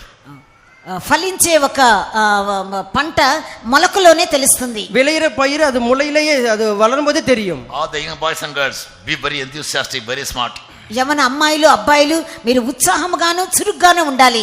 வாலிப பையன் பெண்கள் எல்லாரும் மிக உற்சாகமாக சுறுசுறுப்பாக இருக்கணும். In my young age I never used to walk. నా యవన కాలంలో నేను ఎన్నడూ నడిచేవాడిని కాదు. என்னுடைய வாலிப வயதுல நான் என்னுடைய சிறு வயதுல நான் நடக்கிறோம் கிடையாது. நடக்க மாட்டேன். நான் என்ன பண்ணுவேன்? నేనేం చేస్తూ ఉండేవాడిని, నడవను. ஒரு ஜம்ப் ஒரு ரன். யாராவது கூட்டாங்க, அங்க கூட்டுறாங்க, மதர் கூட்டுறாங்க, நான் பிரதர் இங்க வாடி சொன்னா I jump and then run. ఎవరైనా మదర్ నన్ను పిలిచినట్లయితే ఒక్కసారిగా గెంతుతాను నడుస్తాను. யாராவது மதர் யாவது என்ன கூப்பிட்டாங்கன்னா ஒன்னு குதிப்பே இல்ல நான் ஓடுவேன். When I came to the ministry, నేను సేవకు వచ్చాక, நான் ஊழியத்துக்கு வந்த பிறகு in Delhi center we had the faith on 4 floors. Delhi centre లో 4 అంతస్తుల ఫెయితం ఉన్నది. ఢిల్లీ సెంటర్లో 4 அடுக்கு மாடி இருக்கிறது. Yes, one and sisters live in the top floor, brothers live in the basement. సహోదరులు టాప్ ఫ్లోర్ లో ఉంటారు, బ్రదర్లు కింద ఫ్లోర్ లో ఉంటారు. சகோதரிகள் மேல் கூரையில் இருப்பார்கள், பிரதர்ஸ் கீழே இருப்பார்கள், தளத்தில் இருப்பார்கள். Only Sandra mother was a lioness, sister baby Chandapillai's sister. Chandapillai pastor గారి సహోదరి బేబీ చాండపిల్లై గారు అప్పుడు సెంటర్ మదర్. చాండపిల్లై அவர்களுடைய சகோதரி பேபி చాండపిల్లై அவர்கள் அப்போது அங்க சென்టర్ mother. Daily 50 times she'll call me for every work. ప్రతి పనికి 15 సార్లైనా ప్రతిరోజు నన్ను పిలుస్తారు. ఏదన్నా ஒரு வேலைக்கு ஒரு நாளைக்கு 15 முறையாவது என்ன கூப்பிடுவாங்க. I was the only brother, I was living in the basement. కింద భాగంలో ఉండే ఒకే ఒక బ్రదర్ నేను. அந்த சின்ன கீழே தளத்தில் இருக்கிற சின்ன பிரதர் நான் ஒருத்தர் தான். She'll come and there and say, joy. ఆమె వచ్చి తొంగి చూసి జాయ్ అని పిలుస్తారు. அங்கிருந்து எட்டி பார்த்து ஜாய் என்று கூப்பிடுவார். I'll say, coming. వస్తున్నా అని చెప్తాను. வரேன் என்று சொல்லுவேன். நீங்களா இருந்தா யாரு எதுக்கு என்னம்மா இங்க வாணும் எதுக்கு வரணும் எப்ப வரணும் பரவாட்டுமா మీరైతే ఏం చెప్తారు? ఎందుకు ఎక్కడికి తర్వాత వచ్చేదా? I am coming, I am just coming. నేను ఇప్పుడే వస్తున్నాను అని చెప్పేవాడిని. இப்பவே வரேன் என்று சொல்லுவேன். என்ன கூப்பிட்டு ரூம் கூட போறதுனால I will be standing at her back. నన్ను పిలిచి ఆమె గదిలోకి వెళ్ళగానే నేను ఆమె వెనుక నిలబడతాను. அவங்க கூப்பிட்டு ரூமுக்குள்ள போறதுக்கு முன்னாடி அவங்க பின்னாடி நான் நிப்பேன். எடா எனக்கு எத்தனை சிறகு உண்டு எங்க நான் பறந்து வந்தேன்னு கேட்பாங்க. నీకు ఎన్ని రెక్కలు ఉన్నాయి ఎలా ఎగురుకుంటూ వచ్చావని ఆమె అడుగుతారు. உனக்கு எவ்வளவு ரெக்க இருக்குது நீ எப்படி பறந்து வந்தேன்னு சொல்லி கேட்பார்கள். She will give me a work. You go and do this and come back. ఈ పని చేసి రా త్వరగా రా అని నాకు పని చెప్తారు. இந்த வேலையை செஞ்சுட்டு வா என்று சொல்லி என்ன அனுப்புவார்கள். I won't walk down. నేను నడవను, నడిచి కిందికి రాను. నేను நடக்க மாட்டேன். Habit. అలవాటు. பழக்கம். There will be a railing in the staircase. అక్కడ I say the railing and push up. Stair case లోనే రైలింగ్ ఉంటది, దాని మీద కూర్చొని అలాగే కిందికి జారిపోతాను. அந்த ரயில்ல உட்கார்ந்து ஸ்லிப் பண்ணி வந்துடுவேன் நான் கீழ நேரா. రైల్ మీద కూర్చొని అలాగే జారి కిందికి వస్తాను. Pastor Manohar used to watch me. First Manohar గారు చూస్తూ ఉంటారు. ఫస్ట్ మనోహర్ அவர்கள் என்னை பார்ப்பார்கள். தம்பி over speed, relentless speed, dangerous. తమ్ముడు చాలా వేగంగా అతి వేగంగా ఉన్నావు, కంట్రోల్ చేయని చెప్తారు. தம்பி நீ ரொம்ப வேகமா இருக்க, కంట్రోల్ பண்ணு என்று சொல்வார். Over speed, relentless speed he says. చాలా స్పీడ్ గా ఉన్నావు, స్పీడ్ తగ్గించు అని చెప్తారు. ரொம்ப வேகமா இருக்கிற வேகத்தை குறைச்சுக்கோன்னு சொல்லுவார். I the old man is jealous over me. ఆ వృద్ధుడు నా మీద అసూయ పడుతున్నాడు నేను అనుకునేవాడిని. அந்த வயதானவர் என் மேல பொறாமப்படுறார் என்று சொல்ல நான் நினைப்பேன். And that strength made me strong even up to 70 years old, except Tirupati. I'm sorry. ఆ బలమే నన్ను చాలా బలాఢ్యునిగా మార్చి ఉన్నది ఈ తిరుపతిలో తప్ప. తిరుపతి వరకు వ్యాధి నా పక్కనే వచ్చేదే కాదు. తిరుపతి வர்ற வரைக்கும் வியாதி என் பக்கத்திலே வரல. இங்க வந்து தொட்டு பார்த்துட்டு போயிடும். Thank God. వ్యాధి వస్తుంది, ముట్టుతుంది, వెంటనే వెళ్ళిపోతుంది. வந்து தொட்டு பார்த்துட்டு போயிடுது. இங்க வரும், தொட்டு பார்க்கும். ஓ Abdul Kalam once said, tell sickness that you are harder. వ్యాధితో అబ్దుల్ కలాం గారు చెప్పారు, వ్యాధితో చెప్పు వ్యాధి కంటే నీవు కఠినమైన వ్యక్తివని చెప్పు. அப்துல் கலாம் சொன்னாரு, என்ன சொன்னாரு? வியாதி பார்க்கும்போது ஏன்ட விளையாடாத, நான் உன்னோட கடினமான சொல்லி சொன்னாரு. నాతో ఆడుకోవద్దు, నీకంటే నేను కఠినస్తుని అని వ్యాధితో చెప్పు అని అబ్దుల్ కలాం చెప్పారు. That's called willpower. What is it? అదే మనోబలం. அதுதான் மன வலிமை. The விசுவாச பைபிள் பாஷை. Psychological language is willpower. విశ్వాసం అన్నది బైబిల్ భాష, మనోబలము అన్నదే బైబిల్ లోకం. విశ్వాసం என்பது దావీదు గొప్ప రాజుగా మారిన ఏ విధంగా? ராஜா பெரிய தாவீது பெரிய ராஜாவாக மாறினான். எப்படி? பறக்குந்தீங்க சாப்பாடுறாமனா சொல்லுங்க. భోజన ప్రియుడా. గొలియాత్ என்னடா எங்க ஆண்டர் பாரு திட்டுற வர்ற மாதிரி நான் உங்கட்ட இப்போ. గొలియాతు ఏంటి మా దేవుని చూసి తిడతావా? చూస్తాను, నేను చూసుకుంటా. willpower. మనోబలం. మనవలిమై. no experience, no knowledge. అనుభవమో జ్ఞానమో లేదు. అనుభవమో அறிவோ இல்லை. that made him the great king. అదే అతన్ని గొప్ప రాజుగా చేసెను. அதுதான் அவனை பெரிய ராஜாவாக மாற்றினது. nobody has defeated the record of David. ప్రపంచ చరిత్రలోనే దావీదు రికార్డును ఎవరు బ్రేక్ చేయలేదు. உலக சரித்திரத்திலேயே தாவீதுனுடைய ரெக்கார்ட் யாரும் உடைக்கவில்லை. Judah was ruled by 19 kings. Israel was ruled by 19 kings. యూదా దేశము 19 రాజుల చేత ఏలుబడి చేయబడను. Nobody could ever break the record of David. யூதாவும் இஸ்ரவேலும் 19 ராஜாக்களாக ஆளுகை செய்யப்பட்டார்கள். Reason, willpower. దాని కారణము మనోబలము. Your problems, your sickness is nothing if you are a man of willpower. నీవు మనోబలం కలిగిన వ్యక్తిగా ఉన్నట్లయితే నీ సమస్యలు, నీ వ్యాధి అది సమస్యగానే ఉండదు. உனக்கு மனவலிமை இருக்குமானா உனக்கு வியாதி பிரச்சனை ஒரு பிரச்சனையாகவே இருக்காது. Here this foolish man Esau says, I am fainted, I am ready to die. ఇక్కడ బుద్ధిహీనుడైన ఏశావు చెప్పుచున్నాడు, నేను అలసిపోయి ఉన్నాను, చావబోతున్నాను. இந்த புத்திஹீனமான இந்த ஏசா சொல்லுகிறான், நான் களைத்து போயிருக்கிறேன், நான் மரிக்க போகிறேன். True soldier has no time to count his inflictions. There's a saying in the army. ఆర్మీలో ఒక సామెత కలదు, నిజమైన సైనికునికి తన గాయములు ఎంచుకునే ఒక సమయమే ఉండదు. ராணுவத்தில் ஒரு பழமொழி இருக்கிறது, ஒரு உண்மையான ராணுவ வீரன் தன்னுடைய காயங்களை எண்ணிக்கொள்ள சமயமே இல்லை. உண்மையான போராளி என்ன பண்ண மாட்டான், எங்க காயம் பட்டுச்சு, இங்க கொசு கடிச்சா, இங்க பாச்சா கடிச்சதா, எலி ஓடிச்சான்னு பார்த்துட்டு இருக்க மாட்டான். கை ஒடிஞ்சால் நான் அடுத்த கட்டி இடிச்சிட்டு இருப்பான். నిజమైన యుద్ధ యోధుడు అయ్యో ఇక్కడ గాయమైందా, ఇదైందా, అదైందా అని చూసుకోడు. చెయ్యి విరిగిపోయినా సరే, కట్ చేయబడినా సరే అతను యుద్ధం చేస్తాడు. We are people of great faith and willpower. Firstborn church. Firstborn church.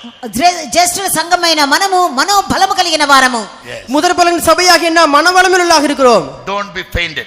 అలసిపోవద్దు, సొమ్మసిల్లిపోవద్దు. இளைத்து போக வேண்டாம், சோர்ந்து போக வேண்டாம். Whatever that happens, any trial that happens, any failure that comes on your way, don't be fainted.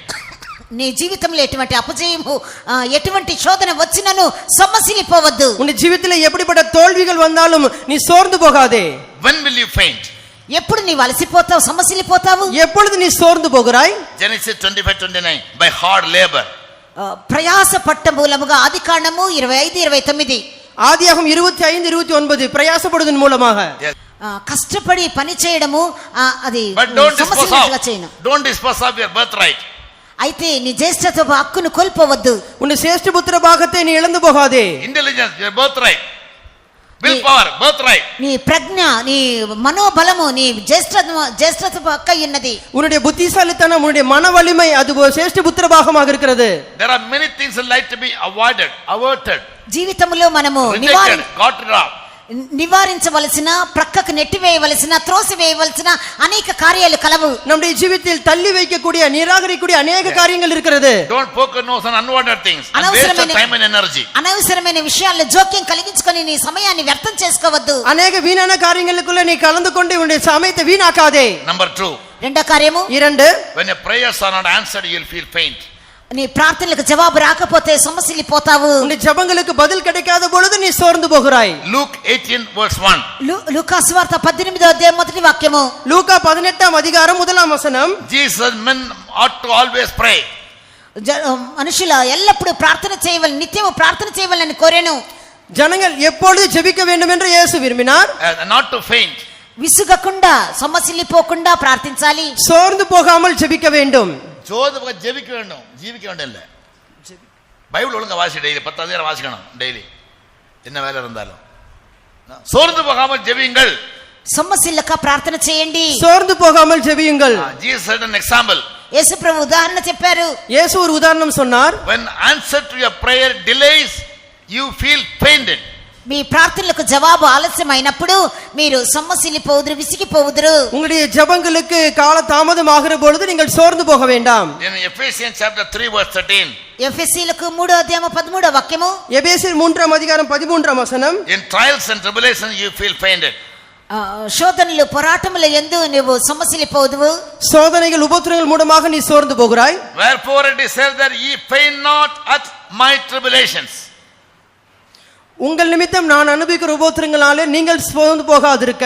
మీ నిమిత్తము నేను అనుభవించినటువంటి శోధనలను బట్టి, శ్రమలను బట్టి When you go through certain trials and tribulations, temptations, కొన్ని శోధనలు, పరీక్షలు, శ్రమల గుండా మీరు వెళ్ళినప్పుడు, சில சோதனைகள், பரீட்சைகள், உபத்திரனூடாக போகும் பொழுது, when healing delays, స్వస్థత నీకు ఆలస్యమైనప్పుడు, சுகம் உங்களுக்கு கால தாமதமாகும் போது, naturally people feel fainted. సహజంగా జనులు సొమ్మసిల్లిపోతారు. சாதாரணமாக ஜனங்கள் சோர்ந்து போகிறார்கள். Paul says, when I go through tribulation, you don't have to be fainted.